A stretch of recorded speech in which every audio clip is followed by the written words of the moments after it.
Oh, we're live. We're live. Inkpulp live. I What the hell? don't know. What noise was that? Wednesday night, I was too leisure. I was telling you guys before the show started, like I can just be back here and be leisurely, and it was too. It's like too comfortable.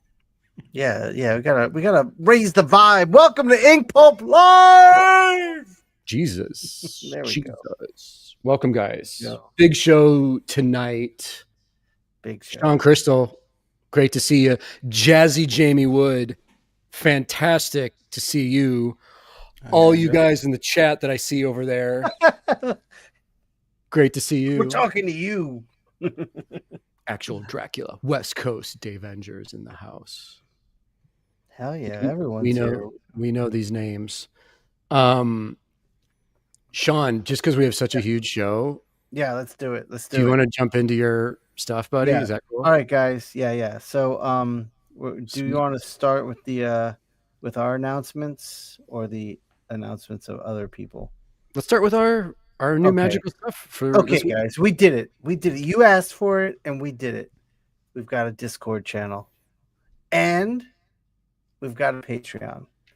So my goal, like, right? Let me check our magic Patreon numbers right now. We've had the Patreon open for about 2 days now.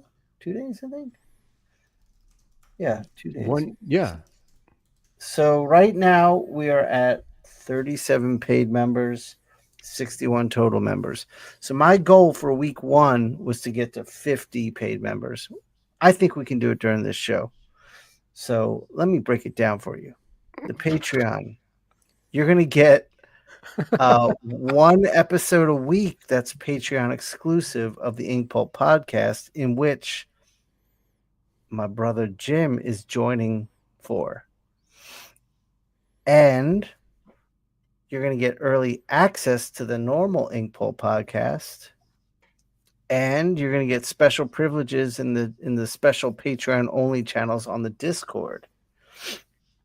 And we're building from there. And also if anyone wants a portfolio review, you can purchase a portfolio review for the Patreon.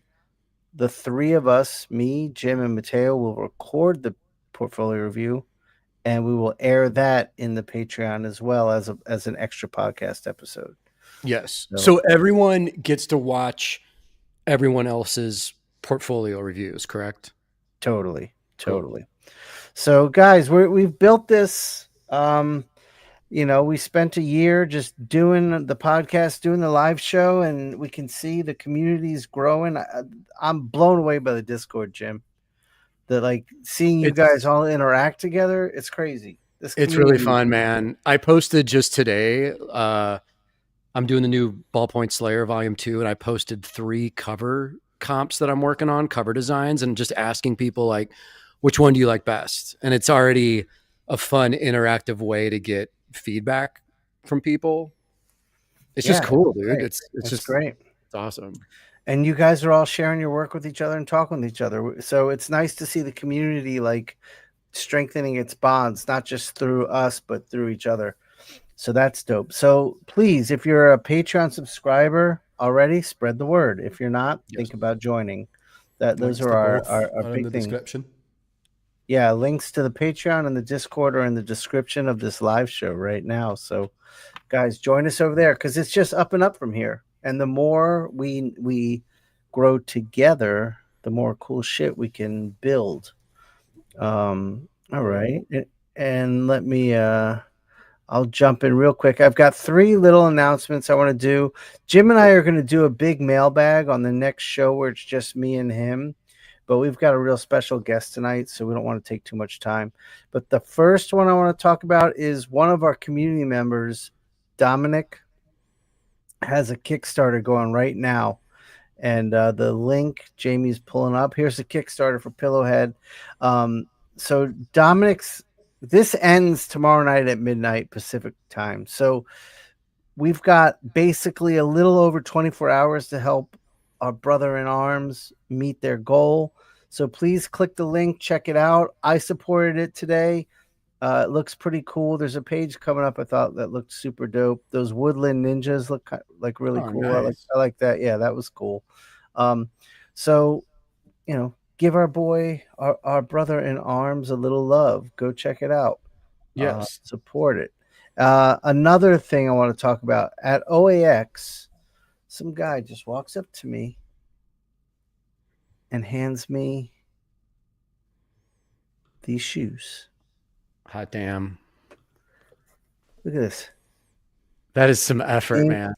Keep craft alive. And then there's Ink Pulp. We got the new logo. We got the old logo. And these are dope. So, Jamie, you've got some better pics of those I took at the show. But also, I want to give a shout out to his Instagram and see if we can get him some good follows, because he's definitely big in the community. That's one of the coolest things I ever got at a con. That's so cool, dude. Yeah, that's really cool. And then he was like, "Dude, are they gonna fit?" Here's the thing: he was working with Zoe behind the scenes to get my shoe size and to get your shoe size, Jim, and Mateo's. So you all have a pair coming. Oh shit. At Okay. a future Well, I show. will. So he was worried they wouldn't fit. I was like, "Homie, I'm not wearing these. These are going in my studio." Right. Yeah. Those are going on the shelf. So give him a follow. Those are just fly ass shoes we got. And then the last thing I want to talk about is artist friend of ours, Jay Foskett, who he does a lot of cool comic book work. He's done a bunch of Fraggle comics for Henson and them. He just had a job fall out from under him, and he's in need of some money, so he's opening up his commission list. And they're really very affordable commissions, and he's so damn good. I love Jay's work. Yeah, dude, he's a solid cartoonist. Yeah, he's such a good cartoonist. So like, get to the Kermit one, because I love his Muppets. He does great cartooning, but yeah, his Muppets are solid, dude. So guys, that's like a 200 or 250 commission. So we're gonna put his email address in the comments. If Jamie can pin that, then hit him up. Get a commission from Jay and let him know you saw it on the Inkpulp live. Hell That's all yeah. I got. That's all I got tonight, Jim. Dude, Sean, real quick, check this out. This is the Ghouls Night Out. Our special guest tonight is Glenn Danzig, the incredible Eric Talbot. Before we bring Eric on, I have to do a quick shout out to a bunch of crazy stuff that came in this week. First up, the Many More Faces of Jack Kirby book by our homeboy West Coast Avengers. This is the sequel to the badass book he put out last year. This book is so good. He gave me a copy at OAX. It's so good. So great. You can score this at westcoastavengers.com. Dave, you're in the chat. If there's any more info that people need to know, post and about it, if you don't mind. And but incredibly well put together, beautiful. Yeah, beautiful package. Sean, Ryan Barry sent this in. This is the original art. Shit. Original art for the Savage Street Vigilante print that he did that is available, through the campaign, the Kickstarter. Late pledge is still in effect. Ryan was cool enough to send me this original, and then on top of that, Sean, that is crazy. He sent in copies of his comic book, one for each of us. Fuck yeah! This is stellar work, you guys. Like, Ryan's so good. He's so good. Ryan might be one of the best artists out there right now. He's insane. He's crushing it so hard, man. There's his info. 9 months. Ryan. Thank you, Ryan. That is really pretty stuff. Really pretty. And then also, Sean, shit. A sketchbook for each of us. This one has a custom drawing for me in it. Nice. This one has a custom drawing for you. Oh, dude, I love it. Ryan, you rock. Thank you. This is incredible. Dude, Ryan, we appreciate Dude, the this love is and so support. good. Oh my god, this stuff is so good. Oh, look Dude, at he's a he's murderer. yeah, he's a definite murderer. There's Oh, dude, I look gotta at that gray work. I gotta find it real quick, but dude, there's like Oh my Transformers. god, look at that Death Dealer. That is incredible. Dude, look at Was this that rocket. Rocket? Oh my god, dude. Oh, that's so good. There's Deathlock. Yeah, I saw Ladytron back there. Doom. Boom, hell yeah. Cool. There's like Transformers images in here that I was thinking, well, he should take over after Daniel Warren's run. He should just After like Jorge. give Ryan and Jorge Oh my Ryan god, look at this. book. This is incredible. Yeah, holy shit. This is incredible. So Ryan, thank you, dude. You are crushing Oh it, my bro. god, yeah, you are a rock star. So incredible work there. Another friend of ours of the channel is Alejandro Fuentes. And he sent each of us one of these books, dude. Wiggy 83, gorgeous, self-published. He's actually looking for a publisher for this. He mentions in the note. Oh wow. Dude, So if look at anyone that. out, It's a nice typed up letter with good branding on it. Damn. very professional. And dude, look, the card. Oh, nice. Dude, look at this with the cat with the graffiti Oh van. my god, that That's is so so good. good. There's so many talented people out there, man. I know. You guys are awesome. Look at this turtle. Oh my god, that's amazing. Alex is here. right now. Yeah, I love the colors, Alex. They're so good. They're so good. Absolutely Oh my gorgeous. god, yeah, that looks. Oh, I got a copy too. Thank God. Thank One God. for each of us, so we don't have to fight. We don't have to break up the band. And then, dude, look at these professional What? sticker sets. What? Doom, Oh, oh my God, dude. Shogun Warriors, Mobius. Oh, Look at this, Yes. That's Oh, so dude, I cool. love that. dude. Von Bodie, Oh my God. the Wizards. Cheech Wizard, the Cheech Wizard in the hair. Oh, the Wizards cartoon. Yes. Tick on Kincrete, Oh black my and white. God. Yeah. Oh, this is Unbelievable. amazing. Unbelievable work. That's Man. amazing. And then speaking of unbelievable, I got to do a very quick recap of my trip to Greece. All right, hold on one sec. We did get a super chat from someone from Greece. Here we go. Oh, Panos. Yeah. Thank you for the super chat, Panos. Panos, so great to meet you, man. And yeah, man, I was talking to everyone, and I think we're officially invited back next year, including Sean and Mateo. So if you guys will have me, I am there. It's not. I don't even have to think about it. I'm there. I was talking to Agalos, my buddy who owns Relax Comics in Athens. He was the main artist liaison out there. This is that's a cool shirt, man. T-shirt for their comic shop. And then wanted to show off. So Sean, Greece has like an incredible indie comic book scene of kids that were all set up at the convention. And I'm so stoked to hear that.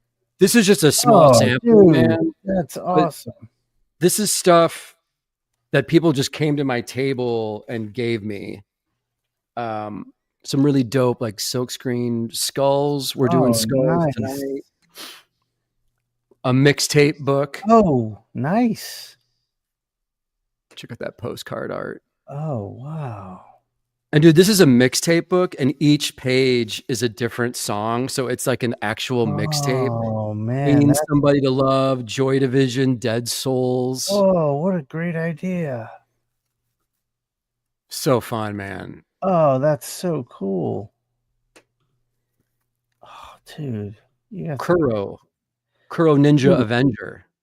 At first, I wanted to go just to see Greece, but now I want to go to see like the cartoonist scene out there. This looks amazing. And dude, the cool thing is like, in America, I mean, obviously everything's about money. It's all about Yeah, commerce, yeah, yeah, acquisitions. With these kids, I feel like, I mean, they want to make money, of course, but like people are yeah, just yeah, making comics because they love making comics. yeah, yeah. Dude, I just listening to Karis one talk on this today. He was telling a story. He just called it like corporate versus culture. Right. And it's exactly what you're talking about. I think everything we're doing with the Inkpulp shows is we're trying to get back to culture and away from corporate. And it looks like Greece is where the culture is happening. Dude, popping off, man. Look at this stuff. And it's punk. It's like it's still raw. It's still Yeah, rooted. This is called fucked in the city. It's like that's so cool. and it just reminds me of like early mid 90s. Yo, Godzilla versus Kim Jong Un. Oh, dude, that's awesome. That's awesome. Wild shit, man. Oh my Wild. god. Oh Look my at god. this. Zia. Whoa. Zeomite? Zia Mike. Little fly detective, dude. That's like naked lunch. Dude, this dude is a killer. Look at this guy's work. Mm, Nikos. Gorgeous black and white. mm. Gorgeous design. Dude, this is like Zap Comics Born Again. Like just that underground feel. This is great. Yeah, man, this reminds me of art school in the 90s. Like people just and there's like there's poetry. There's like a zine Yeah, Xerox looking aesthetic to where I can't speak for these kids, but it just seems like they don't care about like commercial this is just appeal. passion. Yeah, you're It's just just seeing pure passion. passion. Yeah. Dude, look at these panels. Oh my god, that's awesome. Really beautiful work, man. This Dude, kid, that panel, turn back one page. That in the lower left of the screen, that black and white panel, the face, that is yeah, gorgeous. yeah. This is Mm. stuff that I feel like your daughter Zoe would dig, you know. Yeah, totally, totally. Yeah, Um, she needs to see some of this stuff. but dude, this kid came to my table and gave me all this stuff, and it was pretty mind blowing. It's almost like protest art or something. Yeah, yeah, yeah. I love it. Oh, Articles about Shannon, bands, like dude. This is like old school, man. yeah. This is awesome. I was like, dude, are Oh, you the reincarnation of the '90s? Like, yeah, that's so good. so really, and I mean, you know, I don't want to take all the time, but like, it just Oh, goes on and nice. on. Like, I have a That's really stack, nice. and this is so beautifully printed and so beautifully Well, weird. maybe on the next mailbag show we can look at all of them. Dude, these guys from Zombie Cake, like this is their horror book, this is their porn book, which I can't show any of, and this is like their superhero parody book. Oh my god, I love this. Love this. Dude, And this is then like right in line with everything Madi's doing. yes. And then my favorite new person I met over there, my homegirl Evgenia, she does absolutely killer work. Look at how Yeah, that's awesome beautiful. That is this gorgeous. style is. And she wrote and drew this book. Oh wow, I love the drawing in there. That's gorgeous. I love the like faded kind of risograph aesthetic Yeah, of it. yeah, yeah, yeah. Um, her work is beautiful. I got like some stickers from her. Oh, nice. Oh, More dude, this is more minis. Rescue the wow. cockroaches in our house is a thing she made, and she's like digitally altering photos. And as soon as I saw this, I said, "Oh, Al Columbia." And Yeah, she yeah. didn't know Al Columbia's work, so Oh, really? I showed Dude, her. that's crazy. And also, man, her work has a Mindy Lee vibe to it as Yeah, well. yeah, Right? yeah, yeah, yeah. I get that. I get that. Look how good this stuff is, man. Yeah, that stuff is. Oh my god. Yeah, she's really good. So dope. And then last but certainly not least, our homegirl Danny. Everybody knows Danny Oh strips. hell Danny yeah. is the shit. I got to spend time with her. We're tight friends now. I love her. She is Oh, incredible she's so good. Yeah, she's wow. and These are incredible drawings. hilarious and amazing. And I also got this incredible Oh bag from her. shit. Oh, that's gorgeous. Carry the art supplies, carry books in this thing. Yeah, that's fucking gorgeous, man. And then Evgenia did the official t-shirt Oh damn. for the convention. That's awesome. So Pop Culture Festival 2025, it fucking rocked. Thank you everyone out there in Greece. Thank you, Michael. Thank you everybody who hosted me. Jock Tulalate, Mark Bodie was out there. I had a blast. Oh yeah. Hell And yeah. I will happily come back next year and bring the delinquents known as Sean Crystal and Mateo Scalera with me. Yeah, the dum dums. And Jazzy Jamie Wood if they'll have Jazzy out as well. We'll find an excuse. I'll be there. We'll find an excuse. Dude, we'll do a live show from Greece. Yeah. Can we bring Let's do Eric it. Talbot on, please? Hey, Welcome, Eric. Eric, how are you, buddy? Eric. I'm good. How are you guys? Good. Great. Man, that Grease stuff is great. Yeah, It's incredible, it's right? so nice Yeah. to see like counterculture Hey, art. stop right alive. there. That cover with the purple, your thumbs on there. Nope. This Keep one? digging down. Nope, under that. That's a Misfits. That's a Misfits kind of take off. Yeah, that's like the, Earth AD. Earth AD. Yeah. Yeah, Earth AD, totally. Yeah. Well, Eric, I showed that page of your stuff with the Ghouls Night Out, and I mean, obviously, you're a Misfits fan. I'm assuming. Yeah. Okay. A long time. Yeah, I was really into the Misfits growing up. Dude, we have so many things to talk about, but like when you were making like these stories, were you actually in the Mirage office drawing this stuff? Yeah, I think at that point I think we had an office that we could go to, but we weren't in the big cutlery building yet where we all had desks. I think I remember working on that in my studio, in my apartment studio. Okay. But we would hang out a lot. We were all in the same town. We were like officially a studio, but we just hadn't moved from downtown where it was really just too small to all get together. And Right. and all this stuff comes from my memory. I mean, I might get some of this stuff wrong. It's been a long time, but yeah, we spent a lot of time together, a lot of that stuff. But yeah, So cool, man. Eric, I have to tell you, I just put two and two together. When one of my first comics, well, the first comic I ever got was from a 7-Eleven. It was I got into comics later. It was a McFarlane Amazing Spider-Man, and that got me wanting to go to a comic store. So I went to a comic store, and the superhero stuff wasn't calling to me. So I went and looked at the other stuff, and I picked up these two.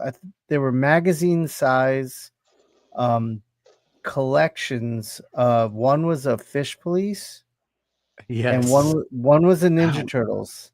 okay. But the Ninja Turtles work was yours, and Huh. as soon as Jim started putting your work online, and I saw the faces like from back then, I was like mind blown because something about the way you drew, I just gravitated towards, and it's in my deep in my art DNA. Nice. Yeah, I wonder what that was. It was magazine size. It was big. Yeah, it was like it was thicker than a comic. It had a cardstock. I tried to find it, but I have no idea where it is. But I got a Ninja Turtles one and a Fish Police one. Wow, I don't remember Fish Police. This And must have been late 80s. Like Early yeah, 90s? that's exact. No, late 80s. That's Late exactly mid to late 80s. Yeah, that's when I got it. Yeah. Eric, I have to ask you about something before we start drawing, which is you inked this issue of Return to New York. And Sean, I don't know if you've ever seen this, but like Ed Piskor and I would just talk about this double page spread all the time because like Everybody loves that. how the inking. My Wow. lighting isn't great. Hold on. The inking, and dude, just the textures. Like what is even going on here? Like how I are don't you know. even? I, How are you even I was doing pretty it? young. I was like that. That was kind of like a moment that Kevin and Pete, they had Jim pencil all through those issues, and they Pete inked the first book, Kevin inked the third book, and they gave me the second book, and it was pretty cool that they trusted me to work on that because that was a big story arc. It was a very important story arc, but I don't know, man. I was like, I didn't know what the hell I was doing. I just let loose and did what felt right. But I Okay. can't say that it always worked. But yeah, I don't know. That's reassuring for me to hear because that's basically my whole career is like I sort of don't know what I'm doing. I'm just doing things and it somehow, I guess, works out. Yeah, it was, that was a really good time. Yeah, I went crazy with the do a shade. I went crazy with spatter. There's a lot of white paint on that thing. Yeah, the pages are textured. You could feel everything. Those pages are, yeah, Love it. they're I cool. love it. So man, were you actually like were you taking the duo shade chemical solution and actually spattering with that to get some of these effects? Yeah, I tried everything. I would like thumbprint it. I would airbrush it, which was terrible thing. Whoa. Terrible idea to airbrush it because it's really toxic and you shouldn't be doing that. Yeah, it's And, terrible. the dark toner, when you airbrush dark toner, you remember the old stink bombs that you would get when you were a kid, the little glasses, Yeah. and you break them. It was just like a sulfur stink. That's pretty much what dark toner did. It stunk the whole studio up. But yeah, I mean, I tried to I think I tried to paint with it a little bit. Yeah, I think there's airbrush in that top Leo page, maybe. I Whoa. don't know. Is it Yeah. airbrush? Yeah. Yeah. I think they were because we were in a studio at that point. We had the cutlery building, and whenever I would airbrush, everybody would get really pissed at me because it stunk so bad. We'd have to open all the windows, so they kind of forbade me from airbrushing too much. But damn, man. Yeah, because I feel like we talked about a lot of this stuff in December when we were in Maui, but I just feel like I'll ask you all the same questions again because it needs to be documented on the show. But I had a blast hanging out with you, and I'm myself, Sean, and I think most of our crew watching this are such geeks for the actual technical aspects of comics making and specific eras of comics, which everyone just has a soft spot in their heart for the 80s Mirage black and white era. And we're going to talk to you about other stuff besides Turtles, but this is just such a history that you can't, it's almost like you can't not talk about it, Cool. Totally. I'm good. Whatever you guys want to talk about, I'm good. I was super into Ronin. Kevin and I were both really, really into Ronin and Frank Miller stuff. So when you look at that stuff, I'm definitely ripping stuff from Miller left and right. But yeah, that was my first book. First comic I ever drew all by myself. First full book, everything. This issue. Yep. Yeah. Yeah, because I had done those short stories, but I hadn't. I inked. I started working with Kevin. I inked 14 unmentionables. Yes. So that would have come, and then I think I don't really remember the timeline, but and then I did the Bodhi books with Kevin and Mark. But that's the first book I did all by myself.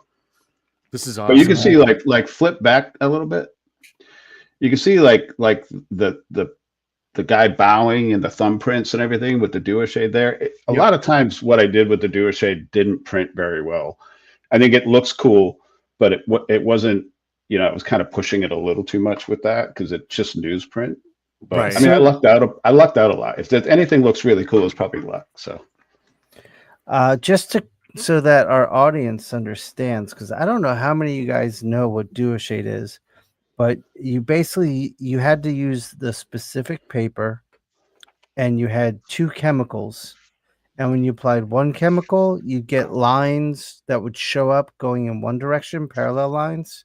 There, yeah, those are the Yeah. chemicals. And then when you do the other chemical, you get lines showing up at a 45-degree angle to the other lines.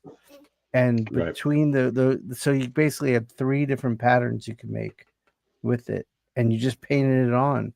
But it's crazy to hear you were messing with an airbrush with that. Dude, the intensity of this panel, this is fucking awesome, man. Yeah. Thank you.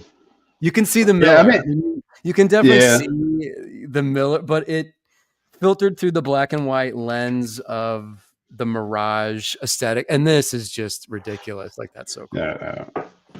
Yeah, That's probably, I think that's spattering. I did a lot of spatter stuff. They used to make jokes like, you know, the way I inked was, you know, I used my thumbs and I used my fingers and I used toothbrushes. I was always covered with ink, everything. It was all over the place. Yeah. There's even a shout out to Frank. Yeah. Like, you literally Lone Wolf and Cub. And then, man, on the cover here, is this that's watercolor. Or that No, watercolor? that's all watercolor. Whoa. Okay. It didn't print all that great. It printed really dark. It lost a lot. It was like all done in Payne's gray, which was like my favorite from high school. It was like a watercolor set my high school art teacher gave me, and I just ignored every color except Payne's gray. It was just, I don't know. I've been doing that same thing forever. It's got like salt glazes on the floor. It's got all kinds of crazy stuff in there. Oh, but yeah. Okay. Cool.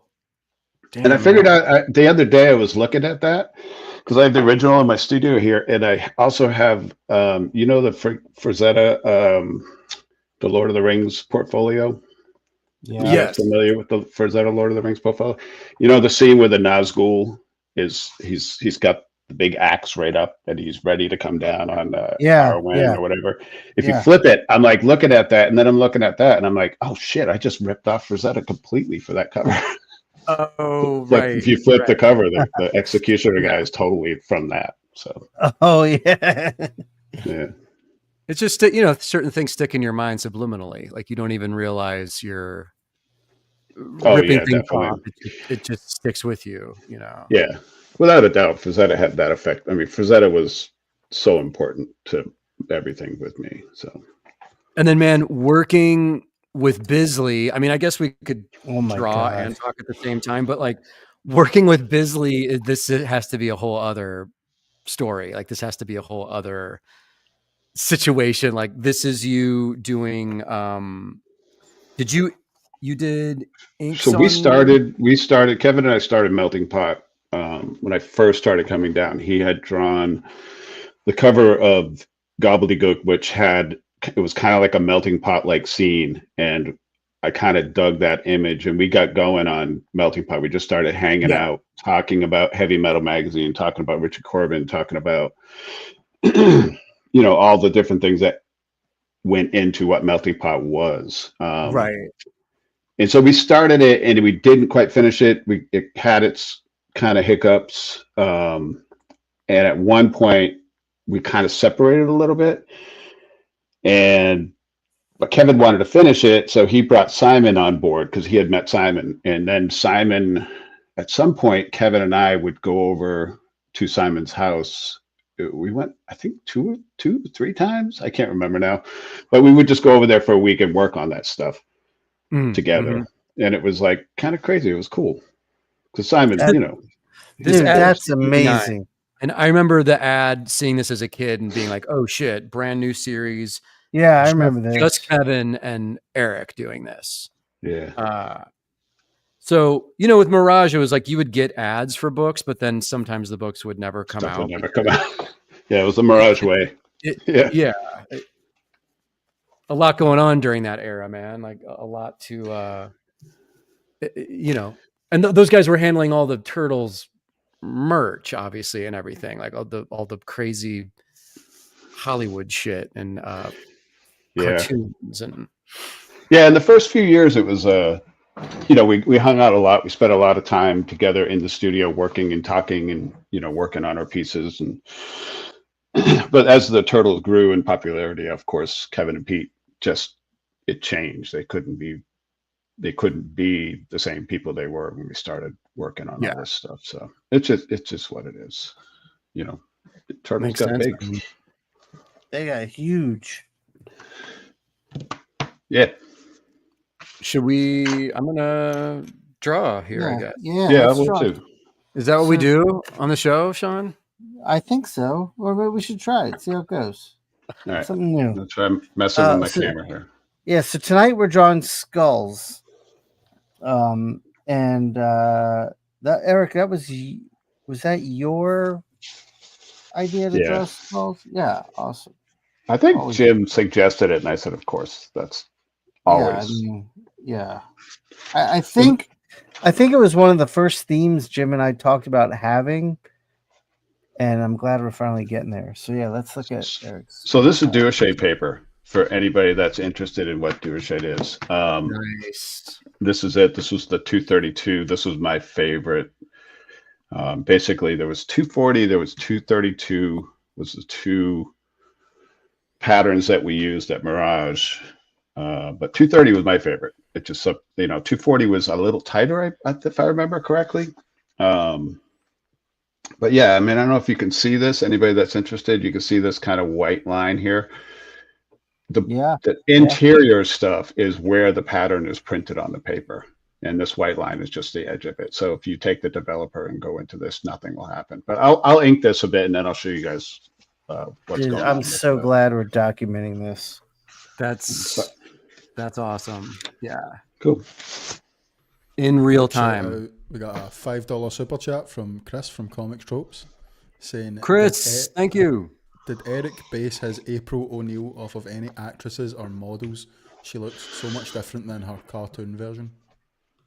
No. A lot of what we did early on, we did before the cartoon was out. So I kind of never really identified with any of the cartoon stuff, to be honest. I don't know. I think maybe, I don't know. I probably just drew whatever felt right at the time. Yeah. It could have been like drawing the female character in Ronin too. I might have been just copying that. So you never know. It seemed like with the comics, the Mirage stuff, like everyone kind of could do their own version of things. That was sort of the point, is all the different wild interpretations of the characters that existed after Kevin and Pete sort of took a hiatus from the book, right? Because they were so busy with everything. Yeah, they were pretty good about giving us creative freedom. It wasn't like we never really got heavy editorials, direction. Occasionally it would be like in the story pitch stage, we would get, Pete would get into discussing like, hey, what about this? Hey, what about this? But if you didn't really want to do that, if you really wanted to stick to what you did, you kind of stuck to what you did. It was kind of a cool kind of a moment. It was a cool period in time. I was very lucky to work there, to be honest. I didn't know it at the time. Like nobody knows when you're doing that kind of stuff at the time, but it was kind of like, I didn't know anything about comics. I wasn't really a comic fan. So, I mean, I like Ronin, I like some of the Miller stuff, but I was a big heavy metal fan. Right. So, and Mobius and Richard Corbin and all that kind of stuff. So like I had the only comic stuff I really got into was I was a big fan of Frazetta and Conan, of course, from that. And sure, the Savage Sword magazines, remember when they were coming out? And it was like a lot of Buscema. Yeah, that was my shit right there. That was my favorite stuff. I love that stuff. That's some of my favorite Buscema too. It's great. It's still great. Yeah. So Eric, man, like when was the Turtles and Mirage stuff sort of wrapping up for you? Like when did things you guys all, would you say that you all sort of went your own separate ways eventually? Or like, how did that work? Pete sold to Viacom. I can't really remember what exact year. I'm not good with dates like that. But when he sold to Viacom, it was kind of like, that's it. Stop what you're doing. We're kind of done. Although Pete was pretty awesome. He he went to bat for us, and part of the contract was to allow us to keep drawing turtles. Like legally, we can like do commissions of turtles. Like, not that it's illegal, but you know what I'm saying. Yeah. Like we have the right to sell original art, do turtle related stuff in our styles. It doesn't really pass to our heirs, but it was a pretty cool thing that he did to allow us to keep being connected in some way to it. That's awesome, man. So after that, when that era kind of came to an end, what did you do? Did you pursue just freelance illustration work, or what happened? I kind of like, I don't know. I kind of like, I did a few different things. What the hell did I do? I had this company, Skull Factory, but I think that was even almost past at that point. I kind of just went into like doing commissions here and there, but not even a lot of that. I went into like kind of quiet mode, I guess. It was kind of weird to suddenly stop doing something that you did all that time. But then again, it was kind of like, I don't know if it was like time anyway. I don't know. That's a good question. Yeah. So was the Mirage stuff, was that freelance, or were you like an in-house salaried or hourly artist? No, we were employees. Yeah. It had different variations, different, at some point we all had health insurance. We were, had taxes taken out. We were employees of Mirage. So, right. But at first we were not. We were like freelancers, but we just spent all our time together. It was a kind of a weird. It was a kind of a special time, to be honest. Hindsight, looking at it, it was kind of a weird way to run a studio. Yeah. Yeah. Those guys were like family more than my own personal family, to be perfectly honest. We spent so much time together. Wow. Yeah, it's an intimate. And it's also like, creativity is just happening at all times. It's Have you guys ever like shared a studio? Had like a big group studio before? Just wondering if you guys have ever experienced something like that. No. I interned under Andrew Robinson at Jolly Roger and spent some time just hanging out at Gaijin Studios. But I've never been in a studio like myself.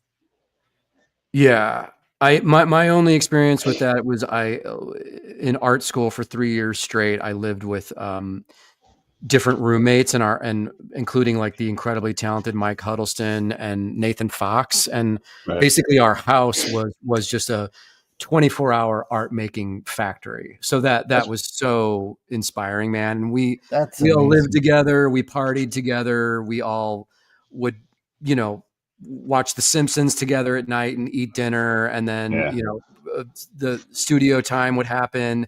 We'd all take our break at night and drink a beer and watch David Letterman, or that's pretty cool. Some absolute trash TV, like Jerry Springer or whatever. And but man, it was tight. We were all like brothers, and we were all very, very poor. Just dirt fucking poor. So when I first started coming down, all right, so the kind of the history is that, just briefly, I've told this so many times. So the history is that I went to like a vocational school when I was in high school, the last 2 years. And the year I got there, Steve Levine, who was like the letterer and first employee of Mirage, he was still there. But Kevin was he had graduated the year before. But I get into this vocational school, and as I kind of first couple of weeks go by, people start seeing what I'm all about, and they all start talking about this guy Kevin, and like, oh, you should have met Kevin. Oh, you should have met Kevin. And I heard about him a ton, but never met him. And then Steve, who was best friends with Kevin, at some point we became friends, and he started going down to Northampton and working with Kevin and Pete, and working with, I think at one point he moved down, and they were living together. And so Steve would come back and forth to Maine, and at one point, he's like, "Hey, we're going to be doing a signing at a local comic shop. You should come check it out. You can finally meet Kevin." And I'm just like kind of bumming around. I think I had already gone. I went to the Kubert School for a year, and the second year, I just didn't like it. Oh, wow. Yeah. And I was kind of like finding punk rock, and I was finding, I don't know, it just wasn't my thing. And so I left, I think, a month or so into the second year. And also it was really expensive. And I realized that my mom she really couldn't be affording what she was doing, sending me there. But I realized if I had left at a certain point, she could get a bunch of her money back. And I wasn't really digging it all that much anyway. So I did that. I left. The first year I was there, I actually was roommates with Lee Weeks. You know his stuff? Oh, of course. Yeah. Yeah, Lee Weeks and I were roommates. Yeah. So second year, I'm just going to get out of there. I'm going to go back to Portland and hang out there and, I don't know, just have some fun. And so Steve reaches out and says, "Oh, I'm gonna be at a signing at a local comic shop with Kevin," and Bob Layton was there too, which was kind of funny. But I go, and Kevin's got Richard Corbin stuff with him, like originals. Oh. And I was like, my mind was completely blown. I was like, what? Yeah. And so him and I hit it off. Fast forward a little bit.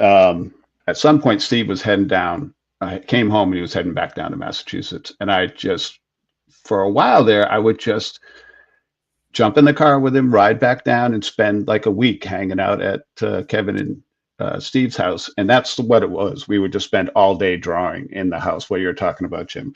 We would just basically be at Finn Street drawing. Who knows what? Kevin, I think, was working on covers at that point. He was working on some of the first comic collected covers, some of those painted covers. Sure. But pretty much that was it. We would just hang out all day, and people would come over, and we'd just watch movies and draw and draw and draw. So it was kind of cool. I think I'm getting kind of tangent here. Dude, now that you said first comics, I think that's what I had. Oh, yeah, man. Yeah, those were the big books. Yeah. That's it. That's what I had. Okay. Yeah.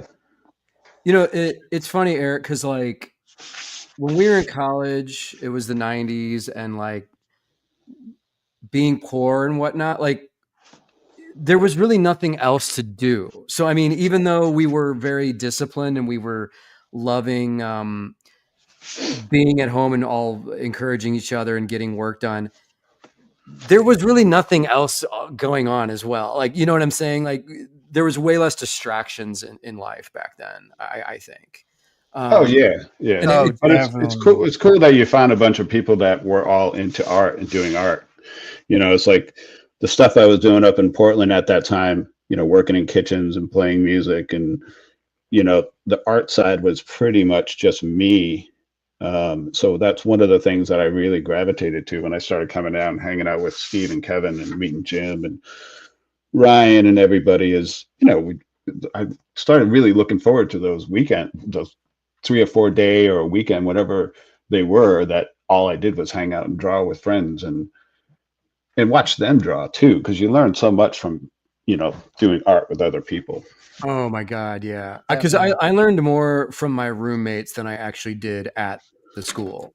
You know what I mean? Like I just got lucky because my roommates were like the best guys in the class. Who was that? Mike Huddleston, who's he's really good, huh? Incredible. And then he was 2 years ahead of me, and him and I were basically like a penciler inker team with our own comic book stuff. And then Nathan Fox was in my class, but Nathan was basically like the star of our class and could outdraw and outpaint everybody. Yeah. So I just got lucky, like, having access to the two best guys, really. And before I forget, man, because we're such music fanatics here. What bands were you in, and what did you play? What's the music? Oh, they were just like punk rock bands. I played bass. That's awesome. First song I ever learned was Astro Zombies, one of my favorite songs. Oh, that's kind of that's what got me into music. That's what got me to learn to play music. Okay, cool. I was pretty obsessed with the Misfits. Anybody that knows me back then, I was really, really obsessed with the Misfits. I remember coming when I first came to Mirage. It's kind of funny. I came and Steve Bissett was there, who he was on my radar, but not really from the Swamp Thing stuff. Because I had seen a bunch of his. Who's the guy that he worked with? His writer dude that he used to work with, and he did some crazy kind of horror short stories. What the hell was that guy's name? Anyway, Rick Veitch? No, it was like another dude. Anyway, whatever. I had known Steve's stuff from that. And so Steve and I got on this whole horror kick, and I just went off on like how he should check out the Misfits and all that kind of stuff. Yeah. You know. But what we did, I kind of walked into this. You ever seen the Godzilla jam that Mirage did and Steve Bissett? You ever seen this thing? No.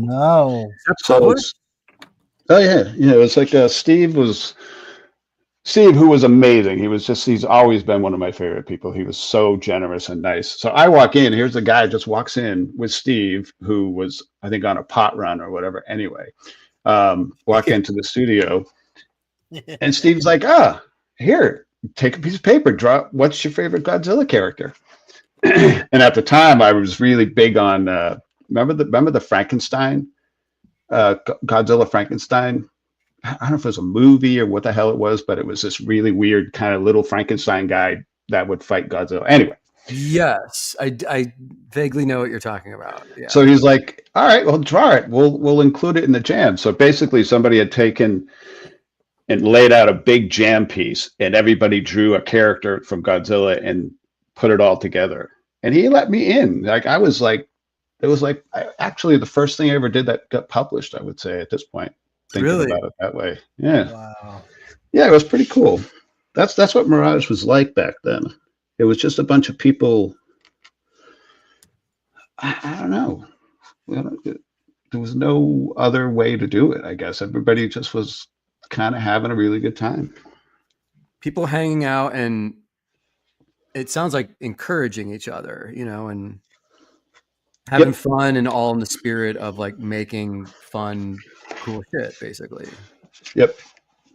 And the other thing I always think about, or we've talked about, because the 40th anniversary with this, you guys know that, right? The 40th anniversary was this year, so we did a few events that were, we're seeing people we haven't seen in years and talking about all this stuff. But that's awesome.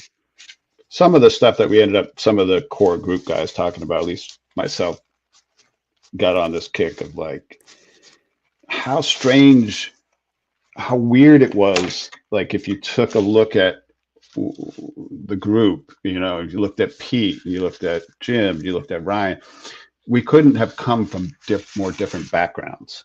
Mm-hmm. Our musical taste, the way we looked at the world, everything. I mean, but we all accepted each other and just worked with each other and became really, really close friends with each other. It's kind of weird, That's cool, though. Cool. That's great. That's awesome. That is so awesome. So you were definitely like the punk kind of kid of the crew. Oh yeah, I was the youngest. Yeah. I was clueless. Still clueless. like airbrush and do a shade. I didn't know any better. I wasn't like smart enough to go, hey, that's probably not a really good idea, and that's probably gonna kill me. Just look cool. So I did it, I was like, I don't care. It's kind of cool looking. It's like just go for it and not worry about the result. Really. I was young and invincible. That's awesome, man. So Eric, just to get to some tool talk here, what nib are you using? What ink are you using? I got hooked on these Esterbrook nibs. These what I'm talking about with the Esterbrook nibs? No. These are shit. Oh damn. You can't get them anymore. The most famous. Go ahead. Gosh. No, I was just gonna say, what did you just stock up on them? Oh yeah, I got a ton of them. So these are the nibs that Charles Schultz famously, when the company was going out of business, he bought the entire stock of the nib that he liked. I found that out later. I just got kind of obsessed with these. Somebody, I think Mike Dooney, bought me a couple boxes at a yard sale or a flea market, and he was like, "Ah, you like all this crazy art, different kind of art tools. Here, gave them to me." And this Esterbrook 902, which I'm using now, which is like my favorite nib, was in that one of the boxes. And I inked a lot of stuff. We used to ink everything with Tombow pens, but at one point, I just switched over and started using these nibs, and it became part of the look of my style. I've since refined it, and I try to do a lot more kind of controlled detail. But which kind of comes from tattooing, which we should talk about at some point, because Sean, we definitely got to talk about tattooing a little bit. Oh, definitely. Oh yeah, we got a lot to talk about. And what kind of ink are you using? Black Star. Okay. Dr. Martin Black Star. Yeah. Love this stuff. This is my favorite ink. Yeah, it's a nice matte finish, and that flows through your nib with no problem. Yeah, if anything, it collects a little bit. You have to keep kind of rinsing and cleaning the nib. But what I love about this ink is it dries really, really quick. Like if I do a lot of wet watercolor wash stuff, and this stuff dries faster than any ink. You know how like if you do a bunch of inking, and if you get a little too thick and you add water to it, it starts spreading and kind of, but this stuff's pretty great. Awesome. Nice, man. So, Eric, it seems like go ahead, Jimmy. Jimmy. Wanted to check, Eric, when you were talking about the Mirage Godzilla Jam piece, is this the one? Oh, that's it. Yeah. Where's my? Oh shit! If you look at the rock above his head, back then I never signed anything. I just signed it with a skull and crossbones. Everything I did, all the early Mirage stuff, I never put my name on because it's so stupid. But like, do you remember Corbin when Corbin would sign everything with Gore, like all its early stuff? Oh, yeah. I just thought I loved that guy so much. I loved what he was doing so much. I'm just going to sign it with a skull and crossbones. Fuck everything else. It's so funny. Stupid. That's awesome. But yeah, that's the jam right there, man. That's pretty much everybody. That's the core group of Mirage plus Steve Bissett. I don't think everybody even lived up in Northampton at that point. The people were still visiting and spending time together. But when did you make the official move there? 87, 88. Yeah, I don't remember. It was around 87, 88. Got it. Okay. And man, your style throughout the years, like it seems like where you're at with it now, when you and I started chatting, like I think I saw you years ago at Heroes Con, and we became buddies on Instagram and started chatting a little bit here and there. Right.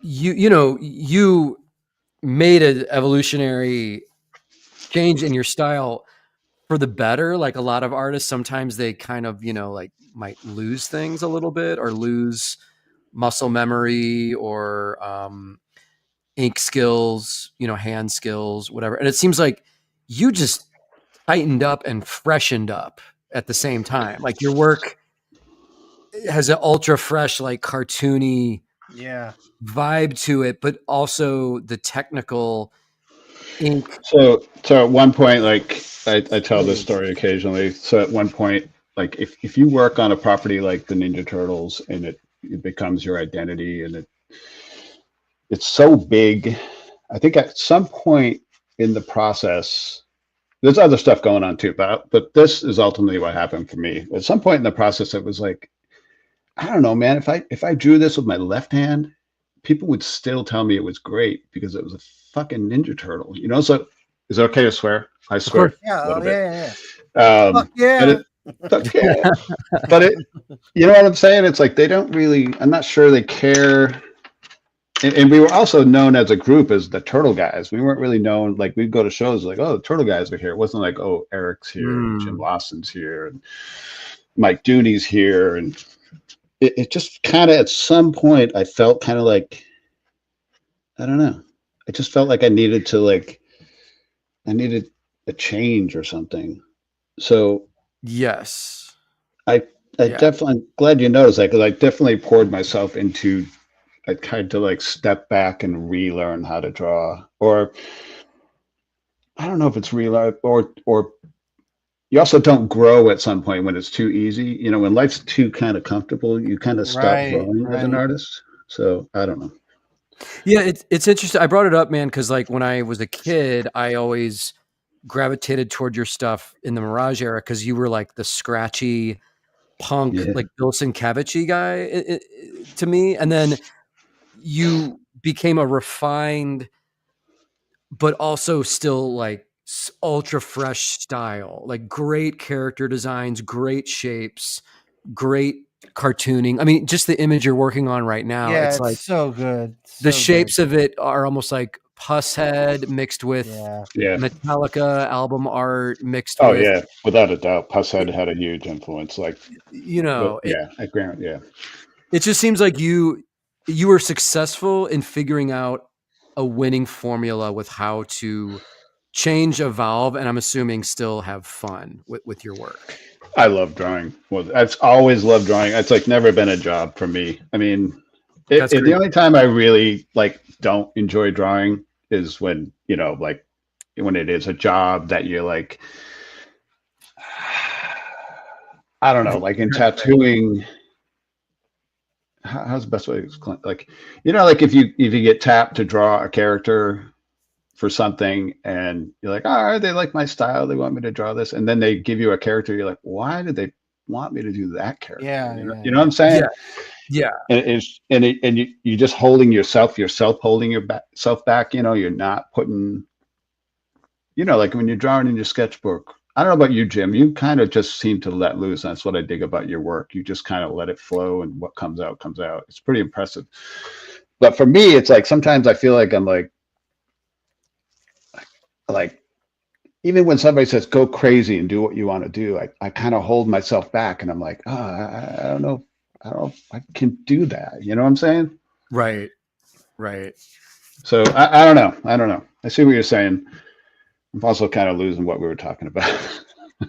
Yeah, I was just complimenting because I guess my whole point is sometimes if you see the legacy, and this is like my biggest fear as an artist, you sometimes see the legacy of an artist and you can kind of see when they start to lose some of their chops with Yeah. like That's you Oh see yeah, like, yeah, yeah. oh, the muscle memory is not quite there anymore, and the right. hand, the strength and the confidence in the mark making and the ultra tightness is starting to slip a little bit, and oh shit, and it's an easy thing to notice, but it's also like, how do you become conscious of avoiding that with your own career, your own life, And for me, I always kind of was like, well, I'll just have a style that can change and evolve, and the appeal of it, and hopefully my fans will be along the ride, along Yeah. me on the ride, is yes, his work does change and evolve, and there's no set pattern for what I'm doing, and the expectations are, well, whatever I want to do is what I'm doing. Yeah. Right. Yep. Yeah. We talked about it in Hawaii a little bit. Oh yeah. Like I'm kind of like on this kick about, like this goes for any young artist too, is like at this stage of the game, it's the internet has changed everything. Everything's just so big. Everything's just it's so hard to get noticed. There's so much noise. We've heard it all before. Everybody kind of feels the same way, but it's kind of like if you have a thing and you have a certain fan base, do the thing you like, and hopefully you have your fan base will be there to support you. Like with your books Yep. you're doing, Jim. We talked about this a little bit about the vigilante thing. It's like Yeah. Yep. do it, enjoy it, pour yourself into it. And if you've got 3,000 people that love it, you don't need 50,000 people that love it. You know what I'm Right. saying? We Right. talk, you know what I'm saying? Yep. But that's easy to say. And it's, you still got to live, and you still got to, you got bills and you got family. I don't Yeah. know. Well, you're right about, the noise factor of just, how does each artist you know, process their journey and process what they really want to do and how they can stand out. And, you know, it's kind of ironic because I feel like there's so many incredible artists working right now that are out there in comics, pop culture. I mean, just the stuff I showed from Greece, that's just from Athens, Greece. Like they have their own scene, like who I really wouldn't have known that unless I had gone there, you know? So and you were showing me that stuff. I was thinking, I wonder where they're getting that stuff printed. I wonder if there's if there's small press printing locally, I guess it's easy to print anywhere now, you know, going on Mix'em or whatever. yeah. But I wonder where they're printing. So, because some of that stuff, some of the cooler like that one book with the Riso print look, was that like just a hand done book? Was that like a Xerox book that was stapled? You know, I think she got that printed because your assumptions are right. Because I asked all those kids, I was like, so you guys are all a community, you all know each other, and you're all making books and having them printed locally here in Athens. And they said, yes, that's correct. We have access to the print shops. Everyone knows each other. And so it's a true community thing. And Michael's chiming in on the chat saying Greek artists print everything here in Athens. Okay, that's what I thought. Oh, I met Michael and where the hell did I meet Michael? At GraniteCon. He's amazing. Oh yeah, Michael's the shit. Yeah, he's great. Hey, Michael. Hey, Mike. Thanks for joining us. I gotta get used to this. It's so weird for me because I never do these podcast things, so yeah, it feels weird saying hi to people that I'm not actually talking to in person. Well, dude, since we have so much to talk to you about, like this might just be appearance one of your So here's the awesome joy of using a dip pen is that's a mistake. I just got my finger in it because ink just does not dry when you're using a dip pen. Normally what I do, if I was like at my desk, I have a hair dryer at my desk. So let's talk tools. You know, I'll tell anybody that when they're inking, keep a hair dryer next to your desk and take a quick break and dry the shit so you can keep moving. It's like one of the things I use more than, you know, second to like the ink and the pens and stuff, you know. Use a hair dryer. Turn your art. Don't tape your art down. Yep. Yeah. Dude, you got a lot of young artist fans on this show, or? I think so. I do. I'm pretty sure we do. Yeah. I dig that. I love teaching younger people about shit like that. It's like you kind of have to learn a lot of shit you're on your own, but sometimes it's good to get a little get some knowledge. Yeah, man. We did that cool thing in Maui where we each did a couple workshops with It's school. The school, and I sometimes get nervous talking to younger people because I don't know exactly what they want. I don't know what their expectation is. All I can kind of say is like what my story is. Right. So I think it went well though. I think, you know, we weren't booed out of the building. Yeah. You know, Maui was pretty amazing. You got to give Alika. Alika was like, we love you, dude. Yeah, he was pretty amazing. Maui was really good. I didn't even want to go. I was like against going to Maui because I'm not a big travel guy. And a lot of my friends were like, you fucking better go. Oh, yeah. Of course. You got a chance to go to Maui and hang out and, you know, bring your family. I mean, they treated us so well. So. Oh, it was great, man. Yeah. And then after you guys took off, I went to Alika's house and I saw his insane Ninja Turtles collection. Yeah, you were telling me.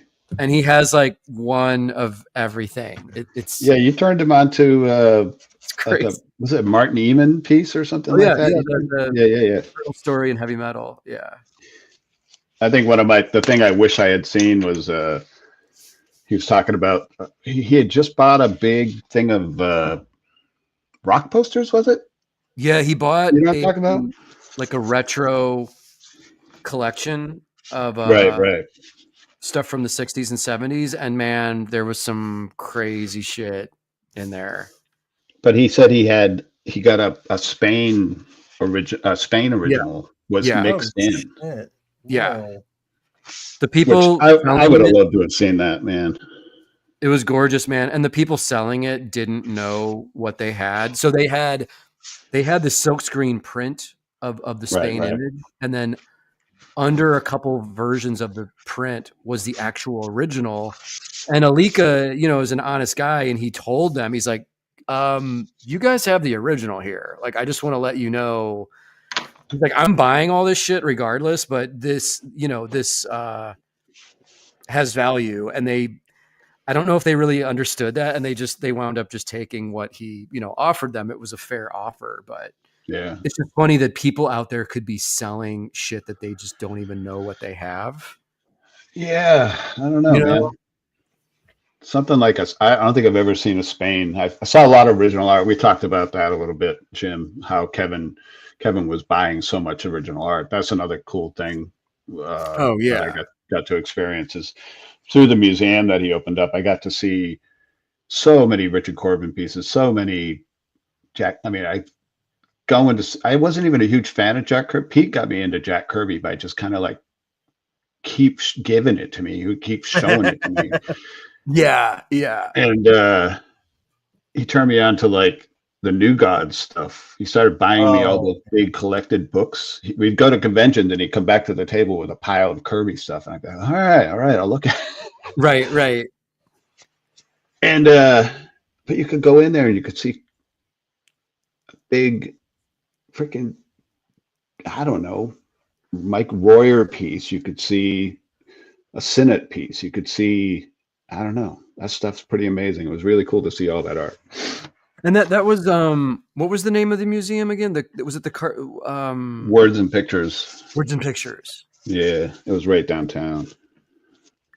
What an era, man! When Kevin just had all that money, it's so crazy.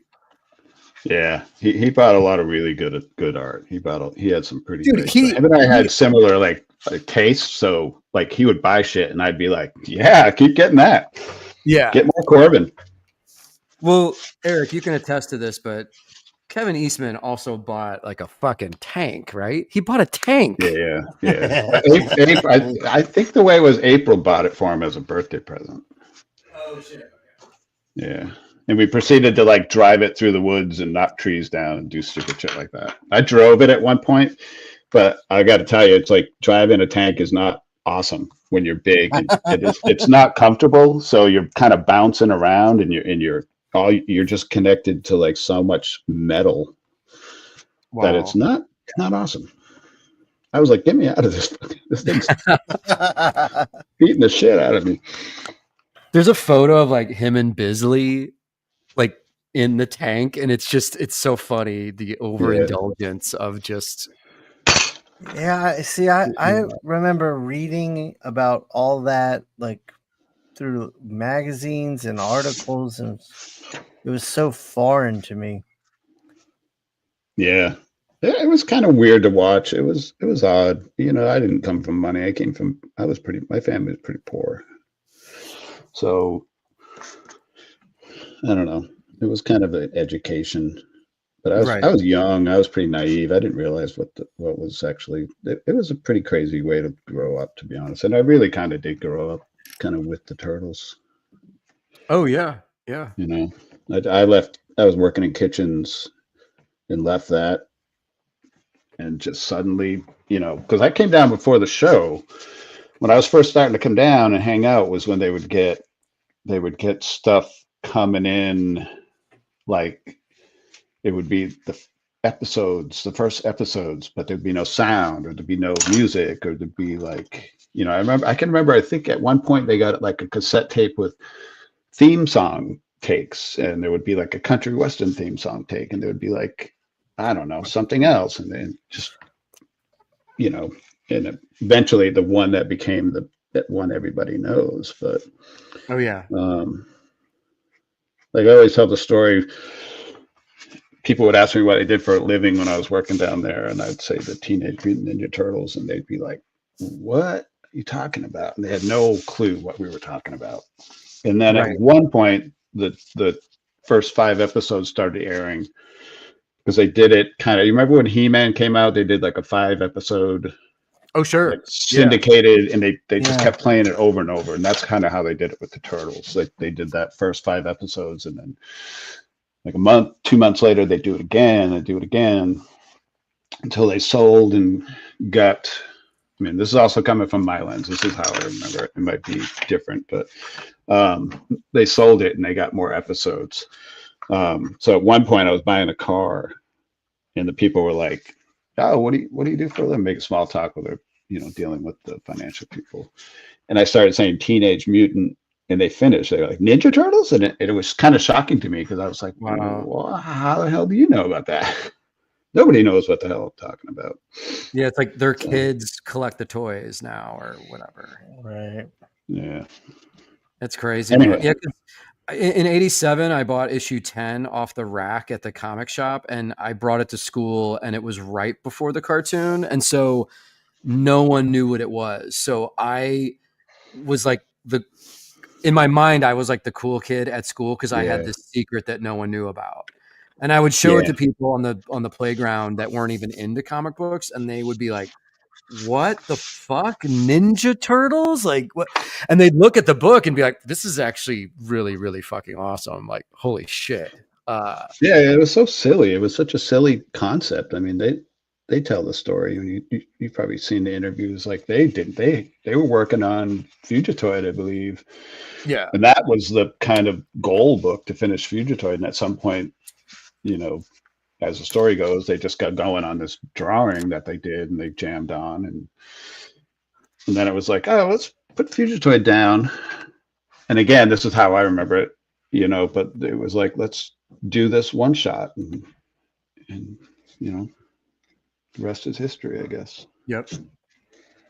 And that one shot obviously did well enough that they're kind of like, well, issue 2, we killed Shredder, we killed the main bad guy, but I guess they kill it in the first issue. We'll start expanding the universe and just and then eventually, by issue 5, the Turtles were going into like outer space, and all this crazy shit was happening. And I think it was like, oh, we love Star Wars, let's do a Star Wars. Yeah. And there was also other shit going on at the time, as I remember, like Munden's Bar. Do you guys know what that is? Do you know all that? It was like no. It was like there was a comic that had this thing Munden's Bar in it, and I think it was like a backup thing. Jesus, I don't remember. It's been too long, but they did something with that, and I think that led into this whole Star Wars kind of taking them off planet. I don't know. Okay. Anyway. And issue 8 with Dave Sim and Cerebus. Yeah. All right. Yeah. Did you cross paths with him in the 80s, man? Did you see Sim? Dave? Oh yeah. He used to hang out with us. Yeah. He's crazy. That must have been interesting. Really, I mean, where he ended up and where he was, he was just, I don't know. He's a pretty amazing artist, I'll say that. Pretty smart. Oh, yeah, man. Yeah.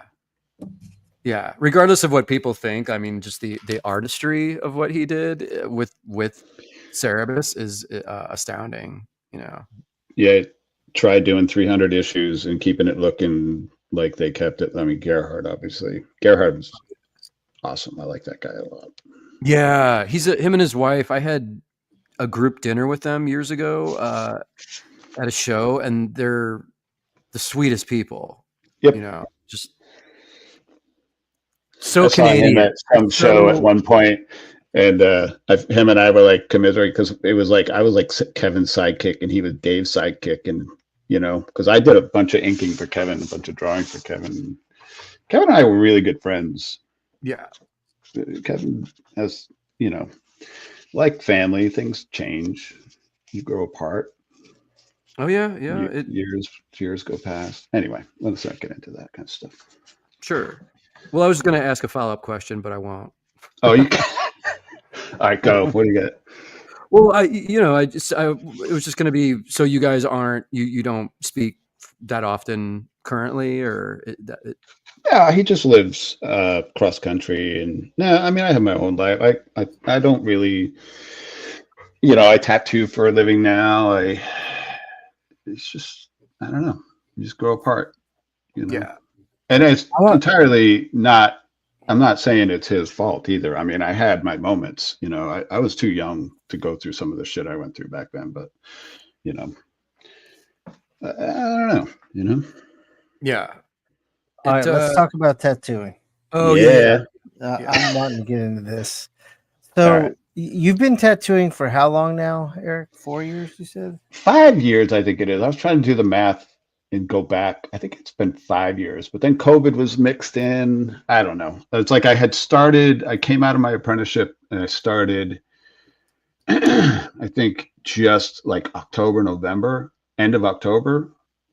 And I got a couple months in and I was just kind of picking up speed. And then COVID hit and I got booted back home.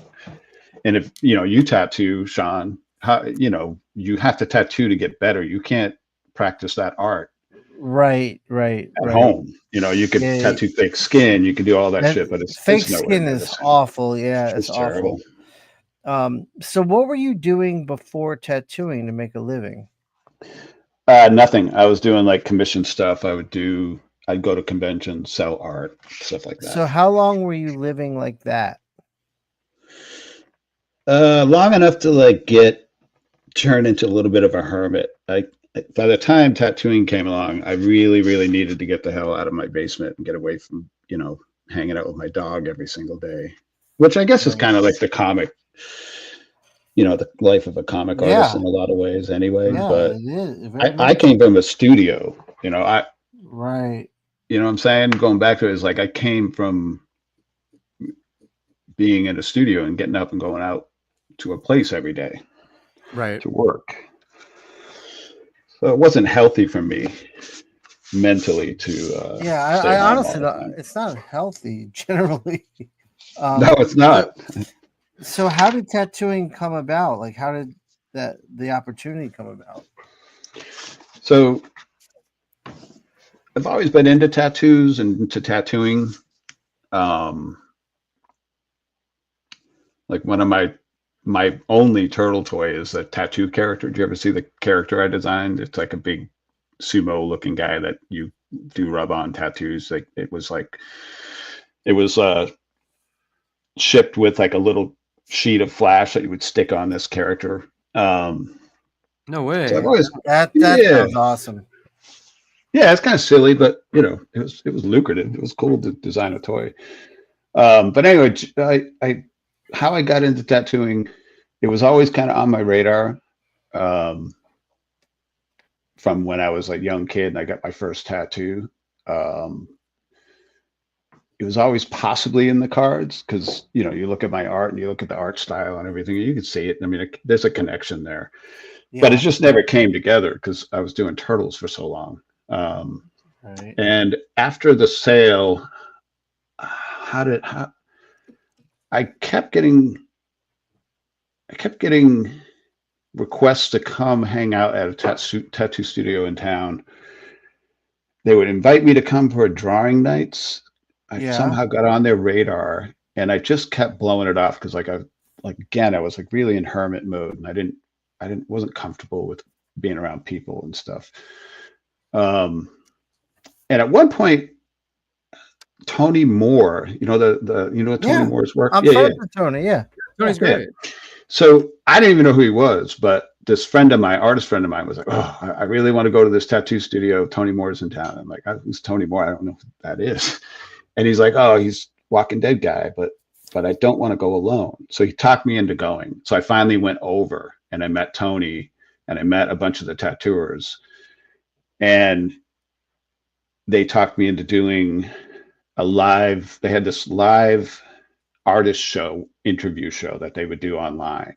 And the guy that ran it, this friend of mine, Ben, when I did the show, you know, he showed me a bunch of the machines, and that's when rotaries were first coming out. And he was, you know, he let me know that if I was interested, that I could discuss possibility of getting an apprenticeship, which I didn't even know at the time was so valued and so hard to get. You know, I kind of stumbled into it and was very, very lucky and very fortunate. Right. I mean, you know, and so I I kind of left that interview, and it just kept popping in my head that maybe I should do it. Maybe I should go down and meet with him and talk to him. And I finally did. I went down and talked to him, and we had a beer and we got talking about it. And I just ended up putting a desk in the tattoo studio with these two tattoo artists, and going in every day and drawing and hanging out with them and just seeing. I didn't really know at the time what it was, but it was kind of like me. They had to see if I was worthy of, like, I guess, being taught or whatever. You know what I'm saying? Right. Like, kind of see if I can gel with the people that were in the studio.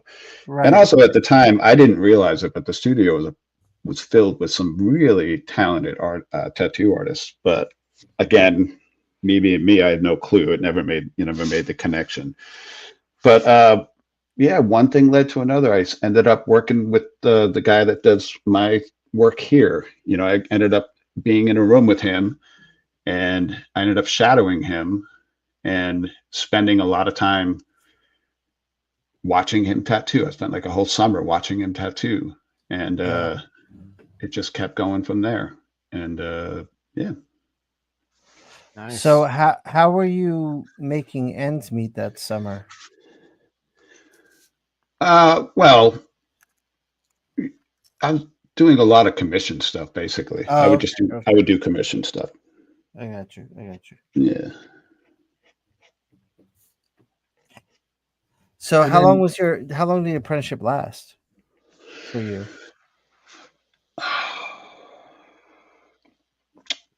I don't know. Good question. The shop, it sort of started in a shop that ended up closing down, and it was kind of like a big issue with some shit that went down. And the people from that shop went and opened up a new shop, and I followed. I mean, at that point, I wasn't sure if it was going to continue. I hadn't really vested that much time into it. And I hadn't even like picked up a machine. I haven't done any of that kind of stuff. I didn't even have a mentor at that point. I was just kind of shadowing this buddy of mine, Matt. Okay. And he didn't want to have an apprentice for whatever reason. There were many reasons, but he was not interested in that. But he had no problem with me shadowing, and I spent a lot of time watching him tattoo and asking questions about tattooing, which is helpful and isn't helpful. Like how you said you've done like what, 20? How long have you been tattooing? I've done about 20 tattoos. I did my first one, I think it was in September. Yeah, it was probably around September. Yeah, so it's just been a few months. Yeah. What do you want to do with it? Like tattooing? What do you mean? What do I want to do with it? Like, do you want to be a tattoo artist like full time, or like we? Oh yes. So what I'm going to be doing is I reached a point in comics where I was working like 80-hour weeks just to meet deadlines, and I was just constantly financially struggling, and the scripts I was getting were just getting worse and worse and worse because they were hiring people who were like good they were like movie producers. They were like good high concept pitchmen, but they really weren't craftsmen. They weren't writers. And if they had like an online presence, or if they were on a TV show or a movie, it just seemed like no one was editing these scripts, and they were terrible. So my job just kept getting harder and harder and harder, and I couldn't, like, in comics, like you're just getting in, which is exciting, and then you're in like the middle class, and then a few people rise up to like the upper class of the comic world and make a nice living and soar. And I was just struggling to stay in that middle class. And I had some opportunities that would have brought me up to another level, but I just kept getting screwed everywhere I went. And then it all just vanished. Like, they just stopped giving me work, and like people I'd worked with for 20 years just stopped emailing me back. Like, I would just be like, "Hey, do you have anything?" Like, I've got nothing. and they wouldn't even reply. Like I was like, I Yeah. thought we were friendly. So I was like, all right, what am I gonna do? I got to make a living. I want to use my art. And I had an apprenticeship offered to me that I stuck with for a year and a half and didn't touch a machine. And I was just like, this is when I was working for Marvel. So I was giving up a Oh, day a week and I was just getting nowhere. And I was like, I can't keep doing this. working But a day a week on what, tattooing or Marvel? I was in the shop a day a Oh, week, like yeah, not learning anything. right. And they were like putting me through the paces like I was an 18-year-old. Yeah, that's the problem. Like you being kind of an established artist, and you know, one of the things an apprenticeship is supposed to do in this, again, from the way I see things and the way I kind of perceive it, as apprenticeship is you do have to like earn, tattooing somebody is not, you can't take it lightly. You shouldn't take it Yeah, lightly. It's absolutely. important. It's Yeah. it's meaningful. It's very important. But young people need to prove that they can like be responsible enough to have this. I don't know, this sounds corny, but yeah, I see what you're saying. No, But I get it. I get sometimes, it. Yeah. like with me, they never really put me through all that bullshit. And I'm not sure I would have stuck with it if they had. I sometimes, I Well, mean, I didn't. I mean, I was like, I was in my 40s and I was like, yeah, guys, I got kids. I got to feel like I can't keep doing this. And, but there was an artist there who I really clicked with. And he was like, look, I'm going to get out of here. I'm going to open up a shop and I'm just going to get you running. And it'll be me and you. And is this that guy you're with now? yeah, that's Eddie. So that's Yeah, exactly what happened. So he opened up the shop in June of last year, and I've been in there. So I just didn't want to be in a position in life anymore where it was like where these people could take everything away from me again.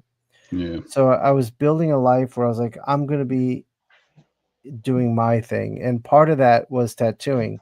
So right. as it is now, I'll be tattooing 2 days a week. Because the whole thing is I want to be writing and drawing my own comics. Right. So you still want So to do comics.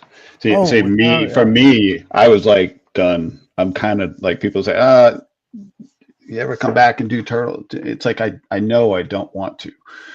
I know, I mean, there's no question in my mind. Occasionally I'm like, like Jim, you talk about this new style that I've developed. It is, there's like a little part of me that would like to do a comic in this new style. Yeah, man. But I was going to ask you that. Like, would you yeah, ever return to interiors at all? And take the turtles off the table. Like, it doesn't have to be turtles, but just right. you doing comics in general. Like, would that be No, something? it's not there. My passion is tattooing. I like, I'm a broken record with it, but I love tattooing so much. I love it. That's awesome, It's man. Like, that's it's just the right thing for me. I love I love the challenge of it. It's And amazing. you and I were talking about this. It kind of like it brings you back to when you were a young artist trying to figure shit Yes, out.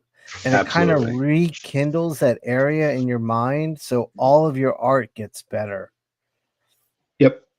And so We talked a little bit about this, or we texted a little about this. Like tattooing made me a better artist. It made me, it's like you look at some of my early stuff, is really, I didn't really pencil a lot. I draw in ink a lot, and I was just kind of move forward, just kind of get this energy, do this. So when I started tattooing, even with these dip pens, part of like the